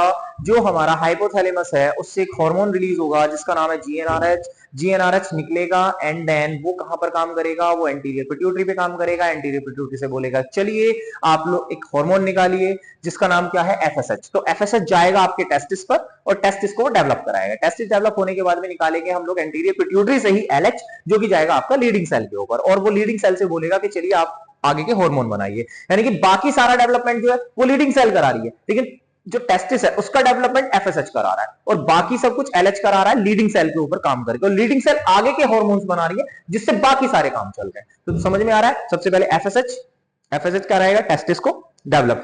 टेस्टिस डेवलप होने के बाद में निकलेगा एलएच। एलएच कराएगा आपकी लीडिंग सेल पर काम, और बनाएंगे और हार्मोन जिनका नाम है एंडोजेंस, और बाकी ये जो एंडोजेंस बने ये बाकी सारा काम संभाल लेंगे, ठीक है। तो एट प्यूबर्टी स्पर्मेटोजेनेसिस में जो स्पर्मेटोगोनिया है सबसे पहले वो अपनी संख्या को बढ़ाएगी, यानी कि माइटोसिस करेगी और अपने जैसी खूब सारी सेल्स बना देगी। अपने जैसी सेल बनाने के बाद में जो सेल्स हैं 2n होंगी सारी की सारी। अब ये जो मैच्योर हो गई है, मैच्योर सेल्स को हम लोग बोल रहे हैं प्राइमरी स्पर्मेटोसाइट। हालांकि इसमें और स्पर्मेटोगोनिया में कोई डिफरेंस नहीं है, ये भी 2n था, ये भी 2n है। अब ये जो प्राइमरी स्पर्मेटोसाइट होती है ये करेगी मियोसिस, और मियोसिस 2 स्टेप्स में कंप्लीट होता है। तो पहले आएगा मियोसिस 1। मियोसिस 1 में ये हैप्लोइड सेल बना देगी 2, जिसको हम बोलेंगे सेकेंडरी स्पर्मेटोसाइट, और सेकेंडरी स्पर्मेटोसाइट फिर से मियोसिस 2 करेगा जिसके बाद में 4 आपके स्पर्मेटिड्स बन जाएंगे। स्पर्मेटिड्स उसके बाद में दोबारा से डिफरेंशिएशन होंगे, डिफरेंशिएशन होने के बाद में बना देंगे स्पर्मेटोजोआ या फिर स्पर्म। तो ये इस तरीके से आपके 4 स्पर्म बनते हैं, यानी कि एक मेल गैमीट, सॉरी एक मेल जो जर्म सेल है या फिर स्पर्मेटोगोनिया है वो 4 स्पर्म बनाती है, ठीक है। ये मैंने आपको पूरा का पूरा समझाने की कोशिश करी है। तो मेल रिप्रोडक्टिव सिस्टम में हमने ऑलमोस्ट सारी चीजें पढ़ ली है। इसके अंदर कोई डाउट हो तो आप मुझे कमेंट सेक्शन में बता सकते हैं। हालांकि मैंने छोड़ा नहीं है कि डाउट की कोई गुंजाइश हो, फिर भी हो सकता है आपको रह गया हो। तो चलिए जरा आगे की तरफ चलते हैं और मेल रिप्रोडक्टिव सिस्टम खत्म करने के बाद बात करते हैं हम लोग फीमेल रिप्रोडक्टिव सिस्टम की।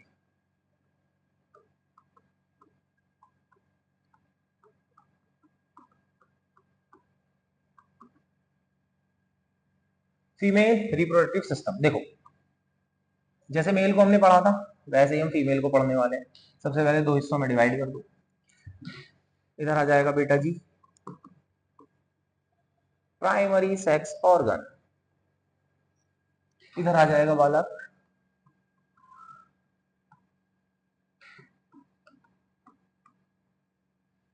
Secondary sex organ.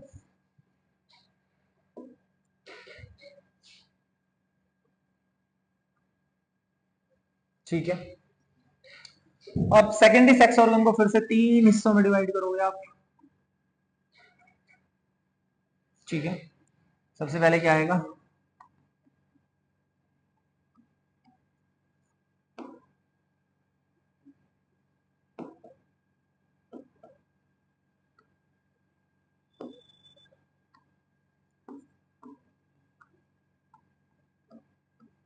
Accessory duct, दूसरा आएगा एक्सटर्नल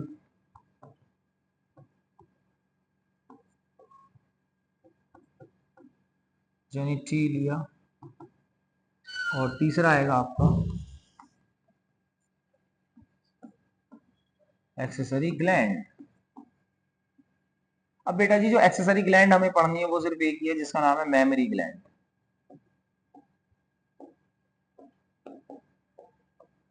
ठीक है, मेमरी ग्लैंड। अगर हम एक्सेसरी डक्ट की बात करें तो इसमें क्या क्या है, इसमें सबसे पहले आता है आपका फैलोपियन ट्यूब जिसको हम ओविडक्ट भी बोलते हैं बेटा, या फिर फैलोपियन ट्यूब।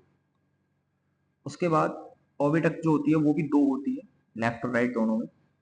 देन आता है आपका यूट्रस, उसके बाद आता है आपका सर्विक्स,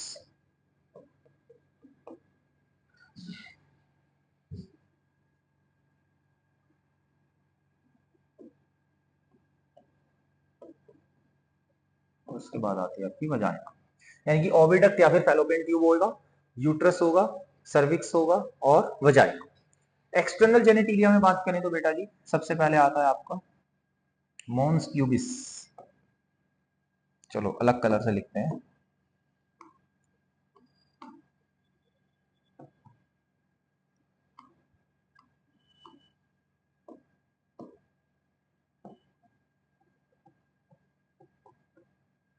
कलर चेंज ही नहीं हो रहा भाई बेटा जी, ये अलग है, ये अंदर में ये अलग है मॉन्स प्यूबिस। इसके बाद आता है आपका लेबिया माइनोरा, उसके बाद आता है आपका लेबिया मेजोरा, उसके बाद आता है क्लाइटोरिस और एक आता है हाइमन। ये आपके एक्सटर्नल जेनिटिलिया वाले पार्ट है। हालांकि फीमेल रिप्रोडक्टिव सिस्टम जो है वो थोड़ा सा टफ होता है मेल के मुकाबले। अगर प्राइमरी सेक्स ऑर्गन की बात करें तो यहां पर होगी ओवरी, जो कि फिर से वन पेयर होती है।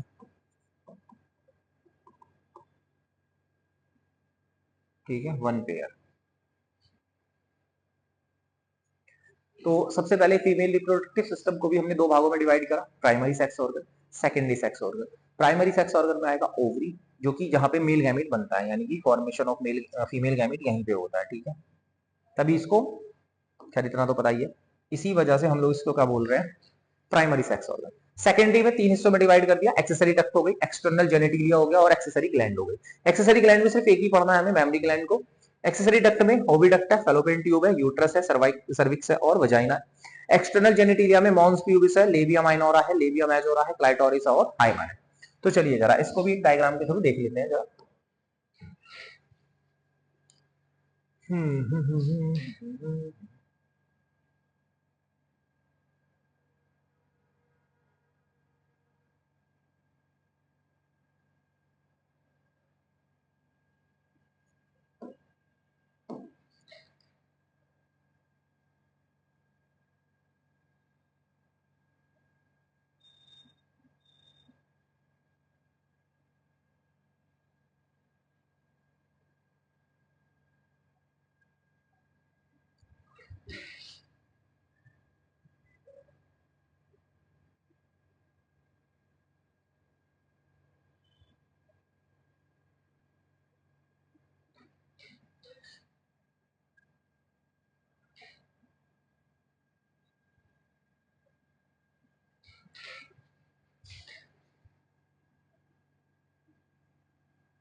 देखो बेटा जी, ध्यान से समझनी है सारी चीजें।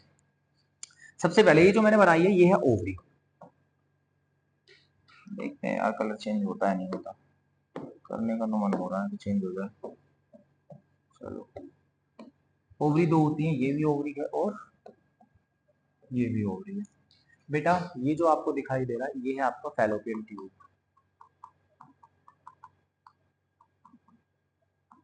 ठीक है, एक इधर है और ये भी आपका क्या हो गया, फैलोपियन ट्यूब। ठीक है, मैंने शॉर्ट में लिख दिया एफ। उसके बाद इसको बोलते हैं यूटेराइन फंडस। ये जो पार्ट है इसको बोलते हैं यूटेराइन फंडस। और इस ये जो पूरी की पूरी कैविटी है इसको बोलते हैं यूटेराइन कैविटी। Uterine cavity. ठीक है, थोड़ा सा सही से लिख देते हैं ना।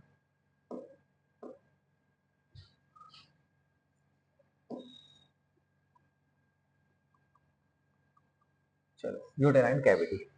ठीक है, उसके बाद में यूट्रस की जो लेयर होती है वो तीन लेयर होती है।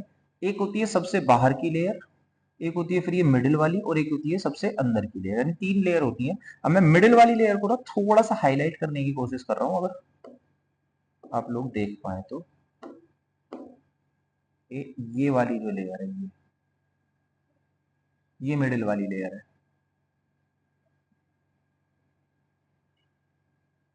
ठीक है, ये मिडिल लेयर है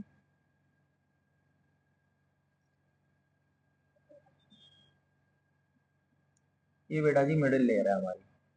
ठीक है,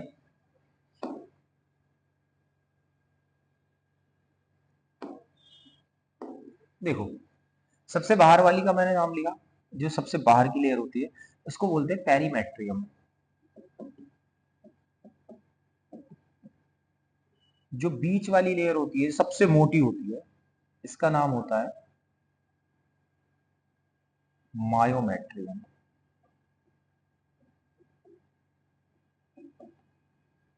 और जो सबसे अंदर वाली लेयर थी इसका नाम होता है एंडोमेट्रियम।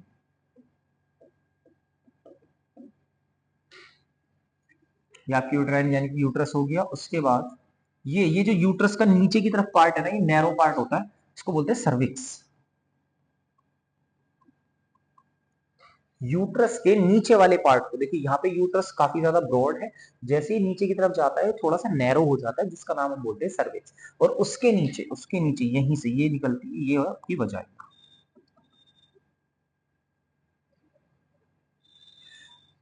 डिलीवरी के समय सर्विक्स यानी कि सर्वाइकल कैनाल और वजाइना मिलकर के ही क्या बनाते हैं, बर्थ कैनाल। तो चलो मैं यहाँ पे लिख देता हूँ,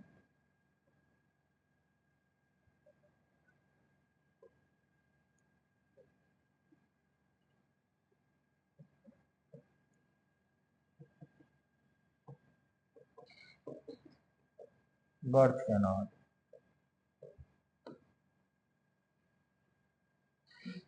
ठीक है। उसके बाद में ये जो मैंने आपको यहाँ पे ये बनाने की कोशिश करी है, इसको बोलते हैं लिगामेंट। यानी कि यहाँ पे लेबल कर देता हूँ, ये जो है ये है आपके लिगामेंट। ओवरी जो होती है वो ओवरी हमारी लिगामेंट्स के थ्रू कनेक्ट होती है, यानी कि जुड़ी हुई होती है। ठीक है। इस तरफ मैंने लिगामेंट्स बनाने की ये जो है ये लिगामेंट्स दिखाने की कोशिश करी है, इस तरफ भी लिगामेंट दिखाने की कोशिश करी है। अब आ जाएंगे जरा फेलोपियन ट्यूब की तरफ। तो जो फेलोपियन ट्यूब थी इसके तीन पार्ट होते हैं, फेलोपियन ट्यूब के तीन पार्ट होते हैं बेटा। ये देखिए, ये जो स्ट्रक्चर आपको दिख रहा है ना, ये फिंगर लाइक स्ट्रक्चर जो दिख रहा है, इसको तो बोलते हैं फिम्बरी। ये तो अलग है, इसको बोलते हैं फिम्बरी। ठीक है। फिम्बरी के बाद में ये वाला जो स्ट्रक्चर है, ये यहाँ वाला इसको बोलते हैं इनफंडीबुलम।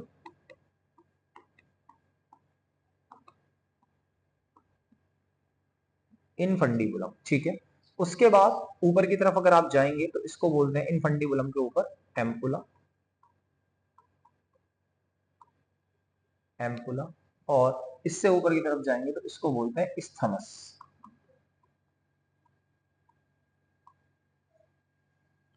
क्या कर रहे हो सर, समझ में तो आया ऐसा तो लिखो, चलो यार लिख देते हैं।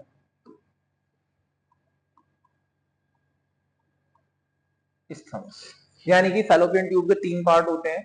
अगर मैं ओवरी की तरफ से जाऊंगा तो पहले आएगा इनफंडीबुलम, उसके बाद आएगा एम्पुला, उसके बाद होगा स्टमस। लेकिन इनफंडीबुलम के आगे की तरफ फिंगर लाइक प्रोजेक्शंस होते हैं, फिंगर लाइक स्ट्रक्चर होता है, जिसको हम बोलते हैं फिम्बरी। और इसका काम क्या होता है, देखिए ये जो ओवरी है इसी के अंदर ओवम बनेगा, यानी कि फीमेल गैमीट बनता है। फीमेल गैमीट बनने के बाद में वो रिलीज होगा, हालांकि तो वो ओवम नहीं होता, सेकेंडरी oocyte होता है, बट एनसीईआरटी ओवम लिख रही है तो हम लोग उसको ओवम बता रहे हैं। अदरवाइज अगर आप थोड़ा सा डिटेल में जाने की कोशिश करेंगे तो यहाँ पे पता चलेगा कि ओवरी के अंदर कभी भी ओवम बनता ही नहीं है। ओवरी के अंदर सिर्फ और सिर्फ सेकेंडरी oocyte बनता है। सेकेंडरी oocyte यहाँ से जब निकलेगा, ओवरी से जो सेकेंडरी oocyte निकलता है उसको कैच करने का, उसको पकड़ने का जो काम होता है वो फिम्बरी का होता है। फिम्बरी उसको पकड़ के इनफंडीबुलम में डालती है और इनफंडीबुलम से वो एम्पुला तक पहुंच जाता है। ठीक है। जहां पर वो मेल गैमीट का इंतजार करता है। इसके बारे में आगे बात करेंगे। तो मुझे उम्मीद है कि फीमेल रिप्रोडक्टिव सिस्टम का जो मैंने डायग्राम बनाने की कोशिश करी है ये आपको समझ में आया होगा। हालांकि इसमें एक्सटर्नल जेनेटिलिया नहीं है, बट मैंने जितने नाम लिखे थे वो नाम आपको समझाने की कोशिश करी है। ये मैंने जो नाम लिखे हैं इसके अंदर आपको मैंने ओवरी दिखाई है, ओविडक्ट आपको पता चला, यूट्रस आपको पता चला, सर्विक्स आपको पता चला और वजाइना पता चला है। मेमरी ग्लैंड को अलग से पढ़ना पड़ेगा और आपका एक्सटर्नल जेनेटिलिया जो है उसको अलग पढ़ना पड़ेगा। हालांकि एक्सटर्नल जेनेटिलिया को पढ़ने के लिए, क्योंकि इसमें कोई भी डायग्राम नहीं दिया हुआ है, ये वो काफी टफ होता है, तो इसको पढ़ा जाए। बाकी कोशिश करते हैं, देखो जरा।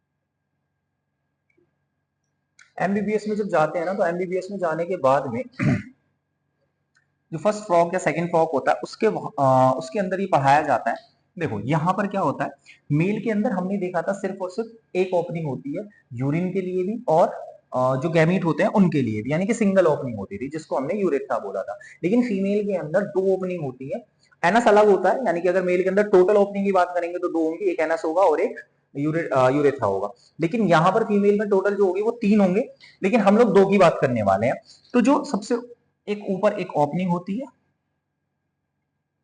और इसी के नीचे फिर नीचे की तरफ एक और ओपनिंग होती है।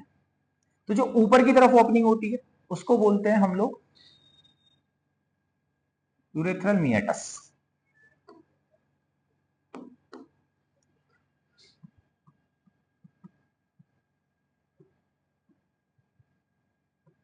और जो नीचे की तरफ ओपनिंग होती है उसको बोलते हैं बेटा वजाइना। अब इसको कवर करते हुए स्किन के फोल्ड होते हैं जो इसको कवर करते हैं,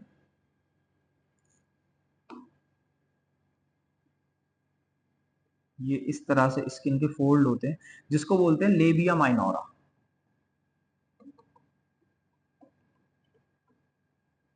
और इसी को कवर करते हुए एक और स्किन के फोल्ड होते हैं, दो और स्किन के फोल्ड होंगे बड़े बड़े जिसको बोलते हैं लेबिया मेजोरा। ठीक है, लेबिया मेजोरा। यहीं पर ये जो आपकी वजाइना होती है, वजाइना के ऊपर एक फिंगर लाइक प्रोजेक्शन होता है, फिंगर लाइक एक स्ट्रक्चर होता है जिसको बोलते हैं ऊपर की तरफ क्लाइटोरिस। क्लाइटोरिस। और वजाइना को पार्शियली कवर करते हुए एक मेम्ब्रेन होती है जिसका नाम होता है हाइमन। यहां पर वो मैं बता नहीं, मतलब दिखा नहीं सकता, लेकिन ये आप वजाइना को पार्शियली कवर करती है जिसको बोलते हैं हाइमन। तो एनसीईआरटी हाइमन के बारे में एक लाइन भी लिखती है। ये जो हाइमन होता है, यानी कि ये जो एक पतली सी मेम्ब्रेन होती है, ये एक्चुअली क्या होता है कि सेक्सुअल इंटरकोर्सेस करते समय जब फर्स्ट टाइम सेक्सुअल इंटरकोर्सेस होते हैं तो उस समय ये फटती है, यानी कि ब्रेक होती है, टीयर होती है, तो ब्लीडिंग होती है। लेकिन जरूरी नहीं है कि हाइमन जो है वो फर्स्ट सेक्सुअल इंटरकोर्सेस पर ही फटे। वो हो सकता है अगर कोई फीमेल एथलीट है, साइकिल चलाती है पेड़ पर, मतलब कभी जैसे बचपन में बच्चे होते हैं कूदाफादी करते हैं, तो हो सकता है कि हाइमन टीयर भी हो जाए।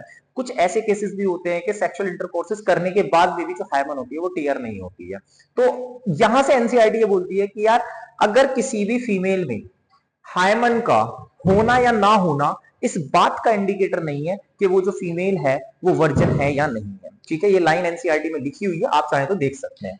तो यहां पे मैंने एक्सटर्नल जेनेटिलिया आपको समझाने की कोशिश करी है डायग्राम के थ्रू। फीमेल के अंदर तीन ओपनिंग होती है टोटल, मेन हमें दो पढ़नी है। एक हमें यूरेथ्रल मियाटस मैंने आपको बताया जिसके थ्रू यूरिन आता है, और एक होता है वजाइना जिसके थ्रू फीमेल जो मेल गैमीट है वो बॉडी के अंदर जाएगा फीमेल रिप्रोडक्टिव ट्रैक के अंदर। तो यहां पर मैंने वो सारी चीजें आपको समझाने की कोशिश करी है। उसके बाद में हमारा क्या बचा,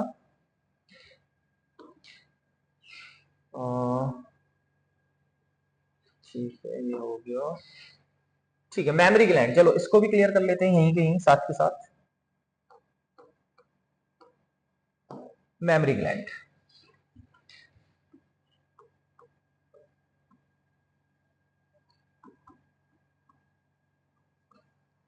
मेमोरी ग्लैंड देखो जरा ये भी टॉपिक ऐसा है जो समझ में नहीं आता, तो ध्यान से समझने की कोशिश करनी है यार।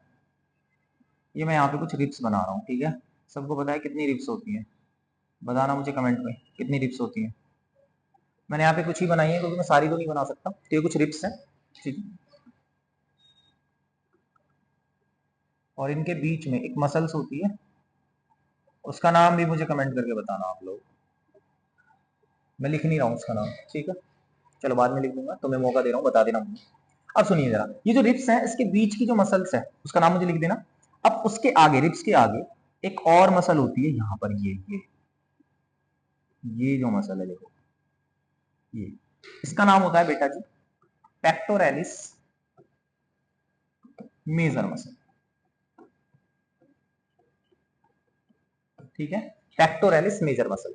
अब ये जो मसल है ना, एक्चुअली इसी मसल्स की एक्सरसाइज भी बताई जाती है फीमेल्स के अंदर।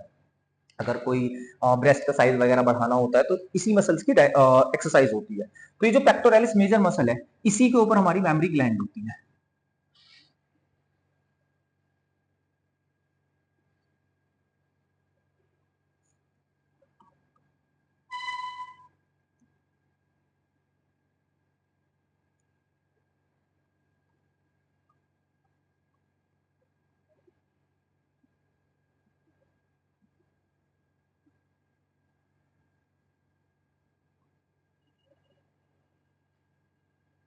देखो अगर बायो आप रटने की कोशिश करेंगे कि बायो तो हो जाएगी, बहुत सारे बच्चों के दिमाग में ये होता है ये तो आसान है, आसानी से हो जाएगी, पास तो कोई भी हो जाएगा बेटा 12th क्लास में। लेकिन अगर आपको आगे का देखना है ना तो चीजों को समझना पड़ेगा, ठीक है, ध्यान से समझते हुए पढ़ो। चलिए ये मैंने थोड़ा सा ना पिगमेंटेड एरिया बनाया जिसको हम बोलते हैं क्या, पहले इसको बोलते हैं निपल, जिसके थ्रू जो बेबी होता है वो मिल्क को सक करता है, यानी कि मिल्क को बॉडी से बाहर इसी के थ्रू लाया जाता है। और जो पिगमेंटेड एरिया होता है ये वाला,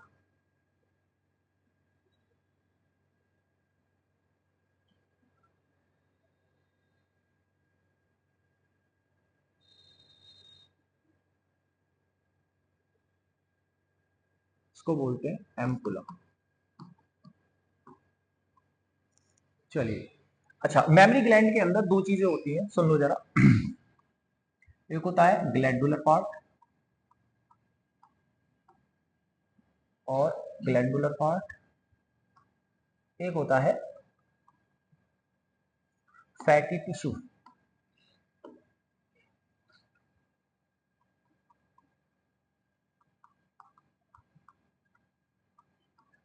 बेटा जी जो ग्लैंडुलर पार्ट होता है ना वो तो सभी में फिक्स होता है, 16 से 20 जो होते हैं, 15 से 20, 16 से 20 लोब होते हैं, मेमोरी लोब।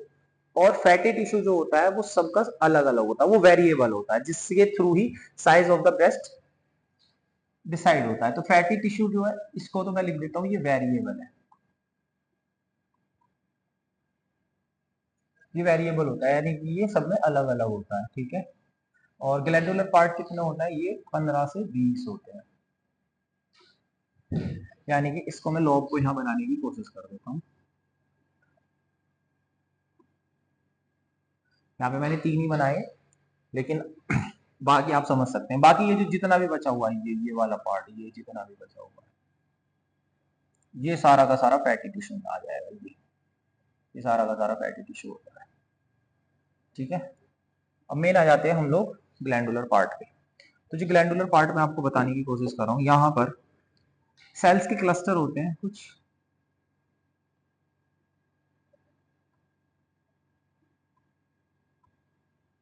इस तरह की सेल्स होती हैं।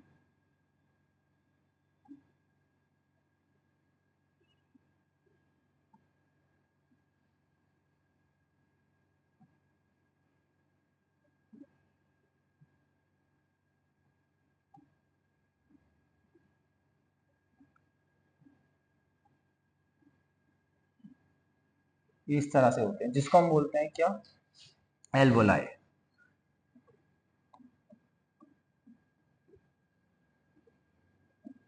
इसको बोला जाता है एल्वोलाई। एल्वोलाई के अंदर ही मिल्क बनता है, यानी कि जो मिल्क सिक्रीशन होता है वो इसी की ल्यूमन, यानी कि इसका जो ये जो खाली पार्ट है यहाँ पर मिल्क आता है, ठीक है। और यहां से छोटी छोटी,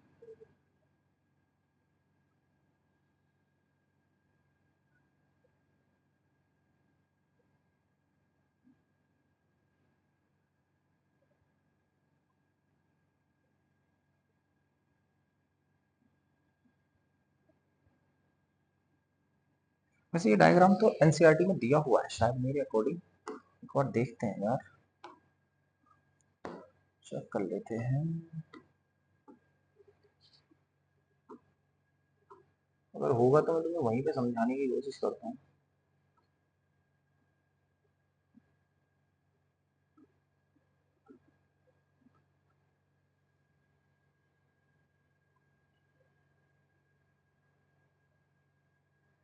हम्म,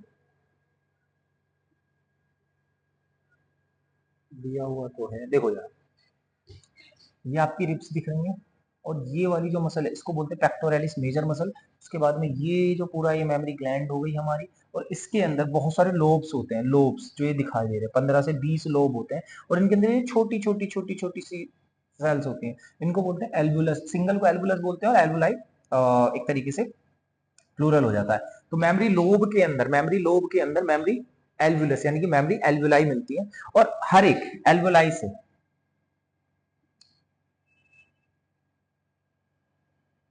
मेमोरी ट्यूब्यूल निकलती है, जो कि यहाँ पर लेवल नहीं किया हुआ है इन्होंने। चलो कोई नहीं, वहीं पे चलते हैं, वहीं पे करते हैं, क्योंकि इसमें कुछ चीजें लेवल नहीं की हुई है। देखो जरा, यहाँ पे ये सारी चीजें निकल गई, इसको एल्वोलाई हमने बोला। यहाँ से जो चीजें निकल रही इसको मेमोरी ट्यूब्यूल बोलते हैं।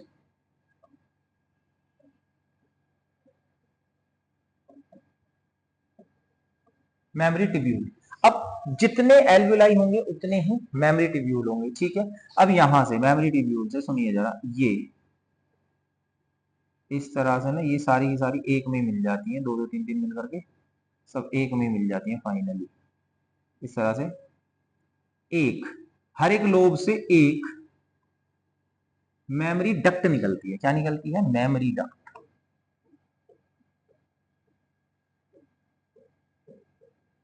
ध्यान से समझना है, मेमोरी ट्यूब्यूल अलग है, मेमोरी डक्ट अलग है। हर एक लोब से एक मेमोरी डक्ट निकलती है। जैसे अगर 15 लोब है तो 15 मेमोरी डक्ट होंगी, अगर 20 लोब है तो 20 मेमोरी डक्ट होंगी। अब ये जो मेमोरी डक्ट होती हैं, ये आगे जाकर के एक साथ कंबाइन होती है। हालांकि पहले ये थोड़ा सा ना चौड़ा होता है पार्ट, यहां पर भी कुछ देर मिल्क जो है वो स्टोर रह सकता है। इसको बोलते हैं यहाँ पर एम्पुला। क्या बोलते हैं? एम्पुला। अरे एम्पुला तो मैंने इसको भी लिख दिया है, ये गलत लिख दिया। ये एम्पुला नहीं होता है, पिगमेंटेड एरिया जो है इसको एरियोला बोलते हैं। ये गलत लिख दिया मैंने, एरियोला। ये एम्पुला। एम्पुला से फिर यहां से एक और डक्ट निकलती है, जो कि फाइनली पहुंचती है, और इसको बोलते हैं लैक्टिफेरस डक्ट।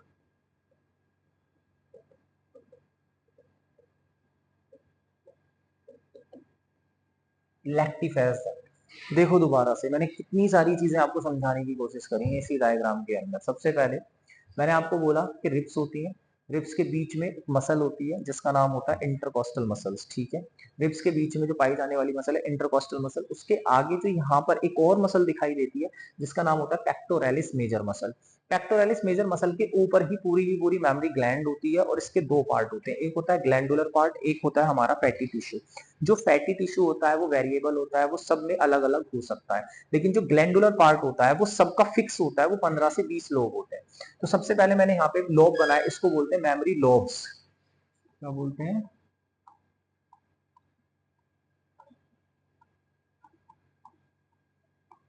Memory lobe. अब हर एक मेमोरी लोब के अंदर क्लस्टर होते हैं, सेल्स के बहुत ज्यादा गुच्छे होते हैं, जिसको हम लोग क्या बोलते हैं? एल्वेओलाई। एल्वेओलाई के अंदर ही मिल्क जो होता है वो बनता है, यानी कि सिक्रीट होता है, और इसके जो ल्यूमन होता है वहां पे जमा हो जाता है।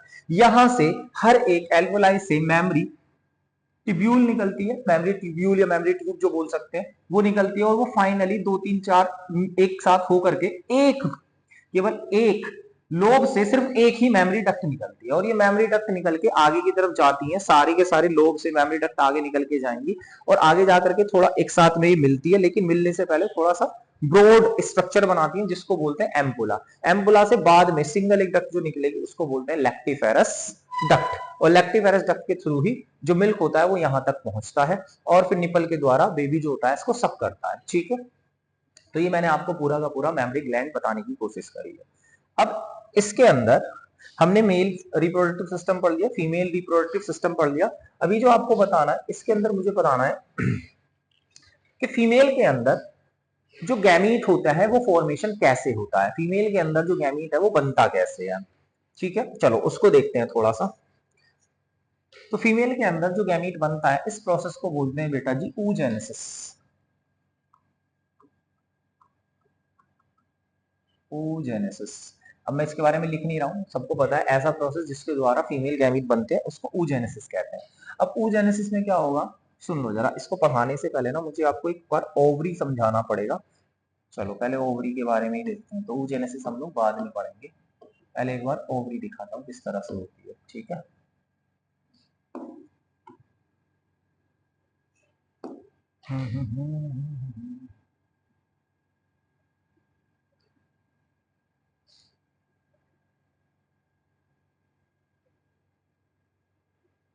ये लिगामेंट से जो कनेक्ट होती है, ठीक है। ओवरी के बेटा जी दो पार्ट होते हैं। एक तो ये बाहर वाला पार्ट होता है, ये बाहर वाला, और एक अंदर वाला पार्ट होता है, ठीक है। अब अंदर क्या होता है, बाहर क्या होता है, बता देता हूँ, देखो।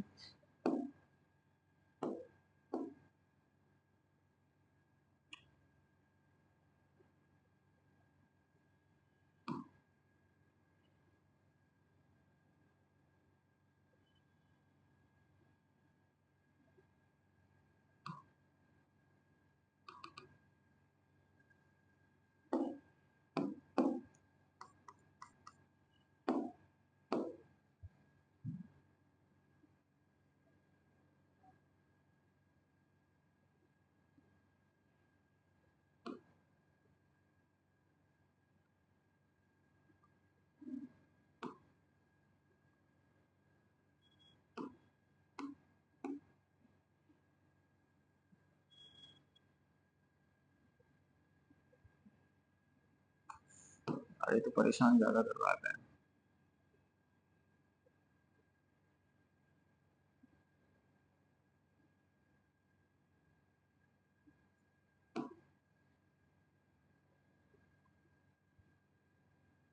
चलो भाई, ये लाल से नहीं बन रहा, परेशान ज्यादा कर रहा है।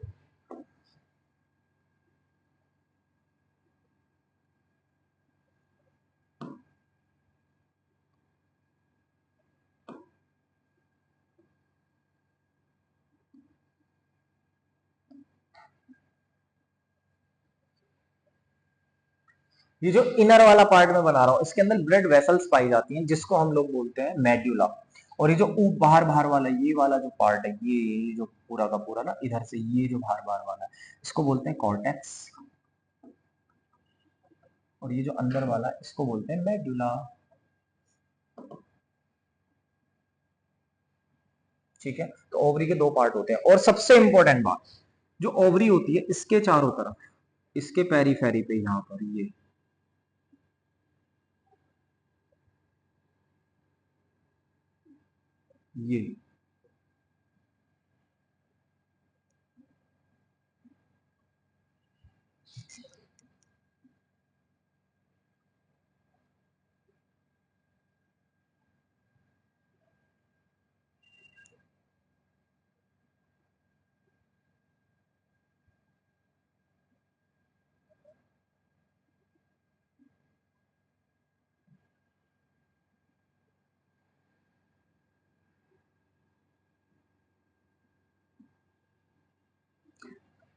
बेटा जी, ये जो सेल्स होती है ना, यही हमारे फीमेल जो जर्म सेल होती है वो होती है। यानी कि जो जर्म सेल है, सॉरी, फीमेल जो गैमीट बनाएगी, उसको हम बोलते हैं एक्चुअली oogonia। तो ये जो oogonia होती है, ये ओवरी के अंदर नहीं होती, ये ओवरी के पेरीफेरी यानी चारों तरफ होती है। इस बात को ध्यान रखेंगे, ये क्या है, oogonia। ठीक है, यही आपका फीमेल गैमीट बनाती है। तो ये ओवरी के अंदर नहीं मिलेगी आपको, ये कहां पर होती है, ओवरी के चारों तरफ होती है oogonia। ठीक है, अभी जो मैं आपको oogenesis के बारे में पढ़ाने जा रहा हूँ, तो कुछ चीजें तो मैं आपको डायग्राम के थ्रू समझाऊंगा, कुछ चीजें ऐसी हैं जो आपको अलग से समझानी पड़ेंगी। तो चलिए, मैंने आपको थोड़ा सा आइडिया दिया है, अब सुनो। अब मैं आपको पढ़ा रहा हूँ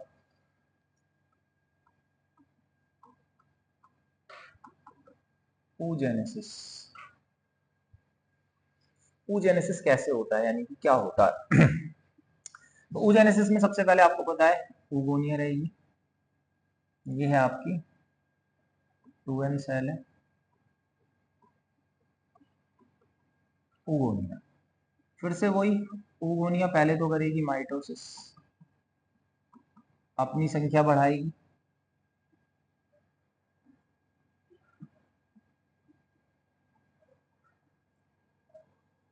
ये भी 2n, ये भी 2n, ये भी 2n, ये भी 2n, ये सब 2n। अब इनमें से ये जो मैच्योर हो जाएंगी,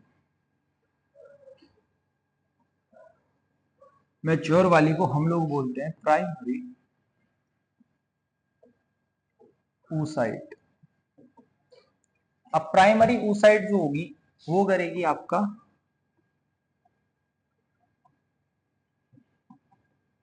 मियोसिस 1, और मियोसिस वन कम करने के बाद में दो बना देगी। हालांकि तो अनइक्वल डिवीजन होता तो उसी तरीके से समझाता हूँ, एक बड़ी बॉडी बनती है, छोटी सी बॉडी बनती है, ठीक है। इसको बोलते हैं फर्स्ट पोलर बॉडी और इसको बोलते हैं सेकेंडरी oocyte।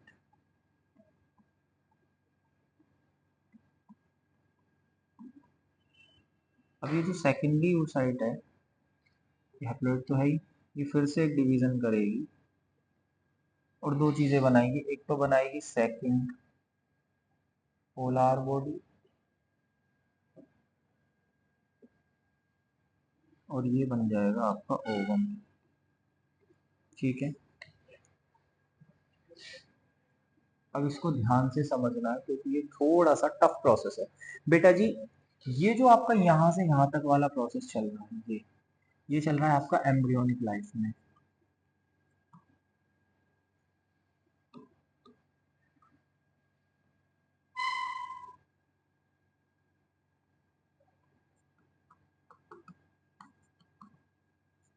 एम्ब्रियोनिक स्टेज में यानी कि जिस समय कोई फीमेल पैदा भी नहीं हुई है उसी समय ये प्रोसेस स्टार्ट हो गया। जिस समय फीमेल जो है वो अपनी माँ के यूट्रस में होती है और लगभग लगभग 22 से 23 हफ्तों की जो प्रेगनेंसी होती है, उसी समय बहुत सारी ये जो ऊगोनिया होती है ना, ये बन जाती है। यानी कि ये जो ऊगोनिया मैं आपको दिखा रहा था ये बन जाती है और लगभग लगभग ये 7 मिलियन ऊगोनिया होती है जो बनती है, फॉर्म होते हैं। कितनी?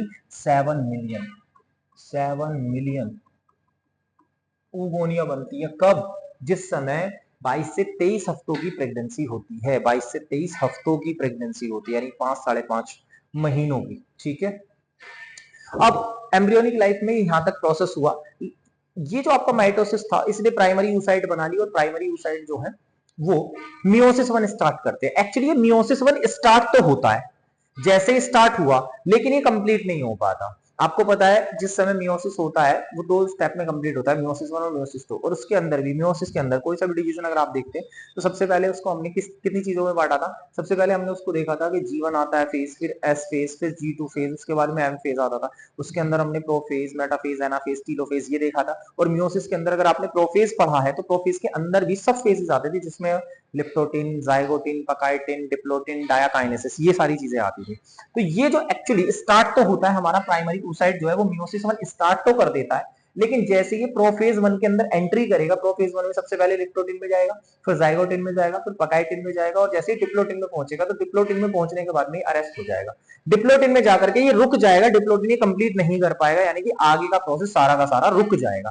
तो यहां पर ये जो है ये स्टार्ट तो हुआ लेकिन यहां पर ये रुक गया और इसी समय चाइल्ड बर्थ यानी कि जो फीमेल होती है उसका जन्म भी हो जाता है, चाइल्ड बर्थ। अब ये यहां पे रुक गया और ये कब तक रुका रहेगा? ये प्रोसेस यहां पर रुका रहेगा कब तक? जब तक कि फीमेल के अंदर प्यूबर्टी नहीं आ जाती। एंड देन जब प्यूबर्टी आएगी तब तब जाकर के ये यहां से चीजें दोबारा से स्टार्ट होंगी। बात समझ में आ रही? कैसे स्टार्ट होगी वो मैं समझाऊंगा, लेकिन यहां पर ये जितना मैंने सिंपल लिखा है ना कि प्राइमरी oocyte से मियोसिस वन स्टार्ट होता है एंड देन फिर वो मियोसिस टू कर देता है, वो इतना आसान नहीं है। ये जो चीजें हैं ये रुक रुक कर चलती हैं, ये लगातार प्रोसेस एक साथ नहीं चलते, रुक रुक कर प्रोसेस चलते हैं, ठीक है। तो मैं इसको एक एक करके समझाता भी रहूंगा। आगे चलते हैं, जरा एक डायग्राम के थ्रू आपको चीजें समझाने की कोशिश करता हूं। देखो जरा, फीमेल के अंदर प्यूबर्टी में क्या होगा ये चीज समझनी है आपको। तो हम लोग बात कर रहे हैं एट प्यूबर्टी।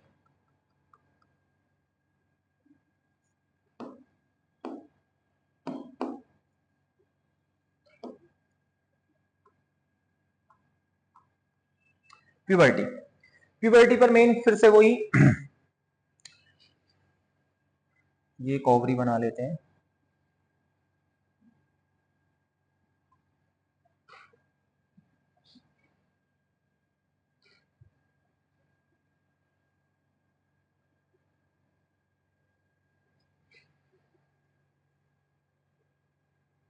ठीक है, यहां पर कुछ सेल्स थी,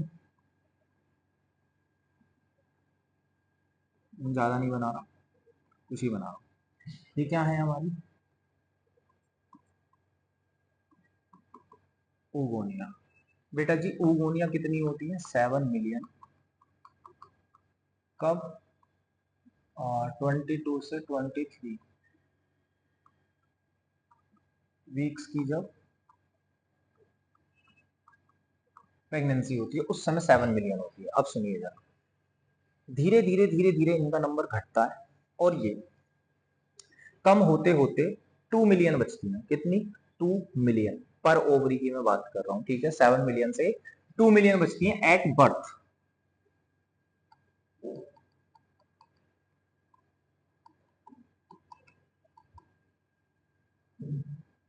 टू मिलियन एट बर्थ। अब ध्यान से समझो, कहां 7 मिलियन थी, कहां बची है 4 मिलियन, क्योंकि 2 मिलियन ईच ओवरी है। 2 million at birth each ovary, ये लिख देता हूं।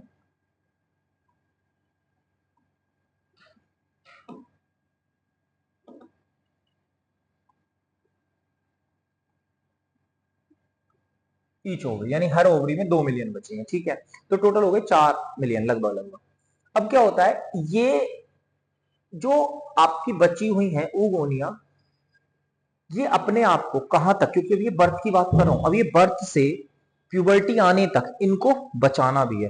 तो एक्चुअल में ये जो oogonia है, oogonia को मैं प्राइमरी oocyte भी कह सकता हूं। अगर आपने ध्यान दिया हो तो ये जो oogonia थी, जब ये माइटोसिस करके अपनी संख्या बढ़ा लेती थी तो ये प्राइमरी oocyte बन जाती थी। तो मैं प्राइमरी oocyte भी बोल सकता हूं oogonia को, ठीक है। ये मैं समझा के आया हूं पीछे।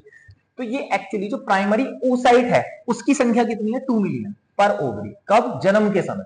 उसके बाद में भी ये अपने आप को बचाने के लिए, अपने आप को बचाने के लिए क्या करती है, मान के चलिए ये हमारा प्राइमरी oocyte है, ये अपने ऊपर यहीं पे कनेक्टिव टिश्यू होता है, यहीं, यानी कि यहीं इन द सेंस मैंने आपको ओवरी के 2 पार्ट बताए थे, एक बाहर वाला जिसको कॉर्टेक्स बोला था, जो अंदर वाला था उसको मेड्यूला बोला था। तो जो कॉर्टेक्स होता है उसी की कुछ सेल होती है जो इसके ऊपर ऐसे करके लग जाती है, ये स्ट्रक्चर बना देती है, और इसको हम लोग बोलते हैं प्राइमरी या फिर प्राइमोर्डियल फॉलिकल।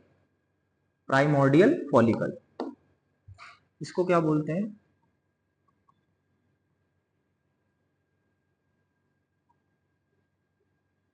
प्राइमोर्डियल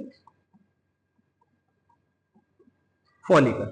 अब ये जो प्राइमरी फॉलिकल है इसमें क्या हुआ है, इसमें यहीं की जो कॉर्टेक्स है वहीं की कुछ सेल्स है जिनको बोलते हैं ग्रेनुलोसा की सेल। क्या बोलते हैं? ग्रेनुलोसा की सेल। यानी कि प्राइमरी oocyte के ऊपर ग्रेनुलोसा की एक लेयर आ गई है, सेल्स की एक लेयर आ गई है। अब ये जो प्राइमोर्डियल फॉलिकल है, इनकी जो संख्या होती है ये होती है लगभग लगभग 20 लाख। कितनी होती है? सॉरी 2 लाख, 20 नहीं, 20 नहीं, 2 लाख, 2 लाख पर ओवरी, ठीक है, ईच ओवरी। यानी कि जो प्राइमोर्डियल फॉलिकल होते हैं, प्राइमोर्डियल फॉलिकल की जो संख्या होती है, जो ये बचते हैं, ये होते हैं हमारे 2 लाख पर ओवरी। एक ओवरी के अंदर 2 लाख। कहा? 7 million. 7 million in the sense 70 lakh. 7 million से कितनी बची? 4 मिलियन दोनों ओवरी में, यानी कि एक ओवरी में 2 लाख, सॉरी 2 मिलियन। 2 मिलियन का मतलब 20 लाख। कहां 20 लाख और कहां कितनी बची है? सिर्फ 2 लाख। यानी कि जो प्राइमोर्डियल फॉलिकल है वो सिर्फ 2 लाख बची है। तो नंबर जो है ना वो डाउन होता जा रहा है, होता जा रहा है, होता जा रहा है, ठीक है। अब आ जाइए, यहां पर ये बन गए। बनने के बाद में अब ये बन चुका है बर्थ पे, ये सारी चीजें बर्थ पे हो चुकी हैं। लेकिन यहां पर प्यूबर्टी पर अगर आप बात करें तो प्यूबर्टी पर आपको पता है एंटीरियर पिट्यूटरी है, वहां से निकलेगा एफएसएच, एफएसएच आएगा, और प्राइमरी, ये जो प्राइमोर्डियल फॉलिकल था इसके अंदर प्राइमरी oocyte भी था, क्योंकि प्राइमरी oocyte के ऊपर ही ग्रेनुलोसा की लेयर बनी है। वो इस प्राइमरी oocyte से बोलेगा कि जो आपका मियोसिस 1 इनकम्प्लीट पड़ा है पहले से, उसको आप कंप्लीट करो। यानी कि वो इसके ऊपर आएगा और इसको स्टिमुलेट करेगा, यानी कि प्राइमरी oocyte को क्या करेगा? स्टिमुलेट करेगा। तभी तो हमने एफएसएच का नाम लिखा था, फॉलिकुलर स्टिमुलेटिंग हार्मोन, एफएसएच। तो ये स्टिमुलेट करने के बाद में ये क्या होगा, ये जो ग्रेनुलोसा की लेयर थी ये अभी तो क्यूबॉइडल होती है, यानी क्यूब शेप में होती है, लेकिन अब ये कॉलमनार बन जाती है। ये प्राइमरी oocyte अभी कुछ नहीं कर रहा, सिर्फ ग्रेनुलोसा की लेयर में जो है ना वो चेंज आ रहा है, तो वो कुछ इस तरह से बन जाती है। ये मैंने दिखाई है, इसको हम बोलते हैं प्राइमरी फॉलिकल। ये सब कुछ एनसीईआरटी में नहीं है, इस वजह से आप इसको थोड़ा ध्यान से पढ़ो, पर इंपॉर्टेंट बहुत ज्यादा है। ये बन गया आपका प्राइमरी फॉलिकल। जो प्राइमरी फॉलिकल होते हैं बेटा जी, ये बनते हैं हमारे 60,000 से 80,000। बहुत सारे लोगों के मन में आ रहा होगा सर पता नहीं कौन कौन सा डेटा पढ़ा रहे हैं, और एनसीईआरटी में तो 60,000 से 80,000 लिखा हुआ है। बेटा जो 60,000 से 80,000 लिखा हुआ है ना, वो प्राइमरी फॉलिकल की बात की हुई है, और मैं कहा आपको ऊगोनिया तक की बात बता रहा हूं। जो ऊगोनिया होती है वो 7 मिलियन होती है, उसके बाद में बर्थ तक ये बचती है सिर्फ 2 मिलियन। उसके बाद में जो प्राइमोडियल फॉलिकल होता है वो होता है सिर्फ 2 लाख, और लास्ट में आकर के जो आपका प्राइमरी फॉलिकल बनता है वो रह जाते हैं सिर्फ 60,000 से 80,000 पर ओवरी। तो ये सारा का सारा डेटा बहुत इंपॉर्टेंट है नीट के हिसाब से, बोर्ड में कोई खास इतना इंपॉर्टेंट नहीं है। चलिए, प्राइमरी फॉलिकल यानी कि प्राइमोडियल फॉलिकल से प्राइमरी फॉलिकल बना। एफएसएच फिर से इस पे ऊपर काम कर रहा है। अब ये क्या करेगा, ये जो प्राइमरी फॉलिकल था आपका, ये प्राइमरी oocyte, ये अपने ऊपर मल्टी लेयर ग्रेनुलोसा की लेयर बना लेगा, और एक अलग से मेम्ब्रेन बनाएगा जिसको बोलेंगे हम लोग थीका। ये जो है, यानी कि ये तो इसने एक तो थीका बना लिया,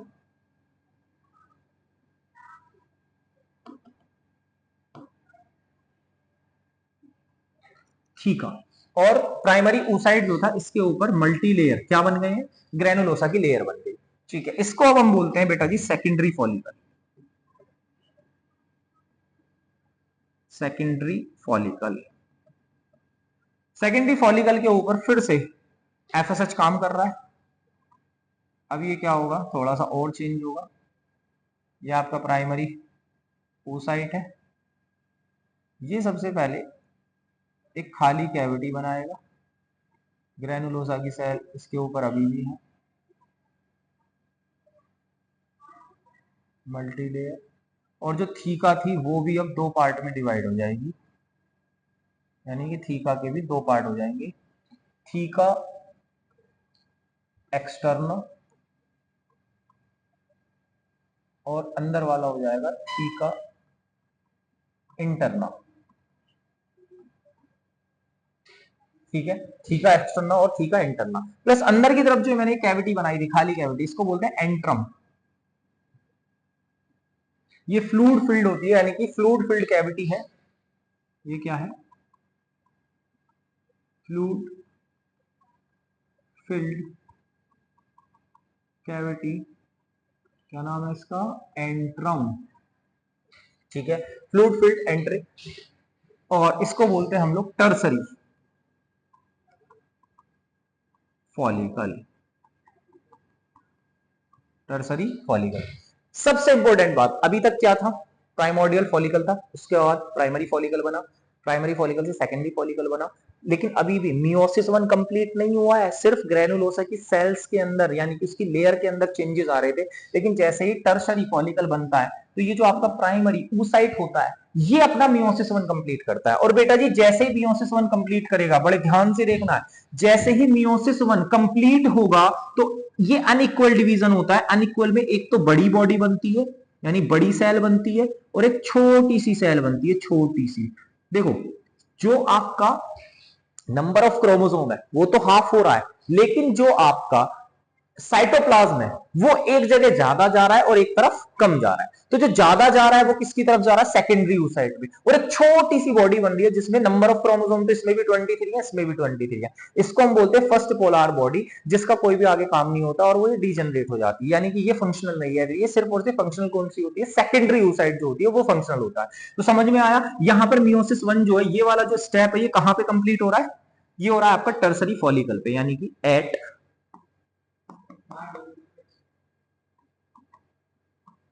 टर्सरी फॉलिकल पे।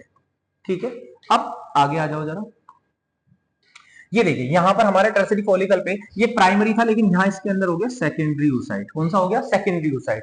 सेकेंडरी oocyte में, सेकेंडरी oocyte अब आगे की तरफ और डेवलप होगा, यानी कि एफएसएच अभी भी काम कर रहा है, और ये क्या बना लेगा,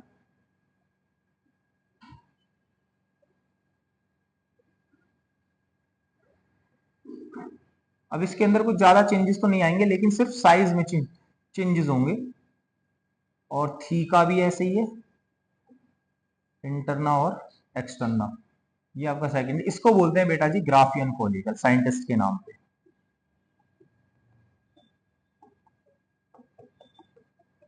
ग्राफियन फॉलिकल, इसमें और इसमें टर्सरी और ग्राफियन फॉलिकल में सिर्फ और सिर्फ चेंज किसका होता है, साइज का चेंज होता है। दूसरी कहानी बेटा जी, जैसे ये सेकेंडरी oocyte आपका बनता है ना, तो ये अपने चारों तरफ एक लेयर और बनाता है, अपने चारों तरफ एक लेयर बनाता है। यहाँ ये इसकी बहुत पक्की लेयर है, बहुत पक्की सहेली है, जिसको बोलते हैं बेटा जी जोना पेल्यूसिडा। क्या बोलते हैं? जोना पेल्यूसिडा। और यहाँ पे भी दिखा देता हूँ, ये यहाँ पे भी रहेगी जोना पेल्यूसिडा, अब इसका साथ नहीं छोड़ेगी। और कुछ और सेल्स भी होती हैं जो कि चेंज हो जाती हैं, जिसको बोलते हैं कोरोना रेडिएटा। ये वही सेल थी जो पहले थी, लेकिन बस चेंज हो गई है, तो इनको नाम भी हमने थोड़ा सा चेंज कर दिया है, कोरोना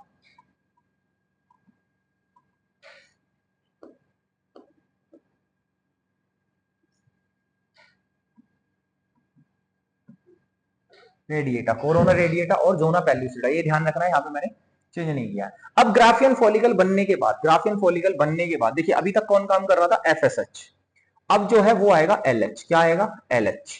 एलएच जैसे ही आएगा, एलएच इस ग्राफियन फॉलिकल को रप्चर कराएगा, यानी कि ये जो ग्राफियन फॉलिकल था, एलएच आएगा और क्या करा देगा इसको?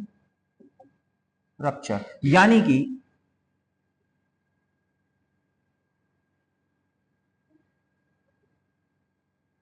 यहां से सेकेंडरी जो oocyte था वो बाहर आ जाएगा। वो कहां आ जाएगा? ये आ गया सेकेंडरी oocyte बाहर। और इसको हम क्या बोलते हैं बेटा? ये जो सेकेंडरी oocyte है, इसके चारों तरफ क्या थी? एक लेयर थी, जिसको हमने क्या बोला था? जोना पेल्यूसिडा। ये रही इसकी लेयर है, जोना पेल्यूसिडा। और इसके तरफ ये चारों तरफ कौन सी सेल है? Corona radiata. यानी कि ये बॉडी से बाहर आ गई, सॉरी ये इस ग्राफियन फॉलिकल से बाहर आ गई है। ये सेकेंडरी oocyte। एनसीईआरटी इसको ओवम लिखती है, लेकिन ये ओवम नहीं है। अच्छा, ये जो ग्राफियन फॉलिकल बचा हुआ था, अब इसको हम लोग बोलते हैं कॉर्पस ल्यूटियम। कॉर्पस ल्यूटियम,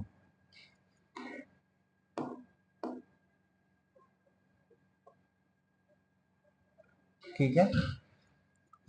अब ये जो आपका सेकेंडरी oocyte था, ये यहां से ओवरी से बाहर निकलता है, और बाहर निकलने के बाद में मैंने आपको ये वाला डायग्राम पढ़ाया था।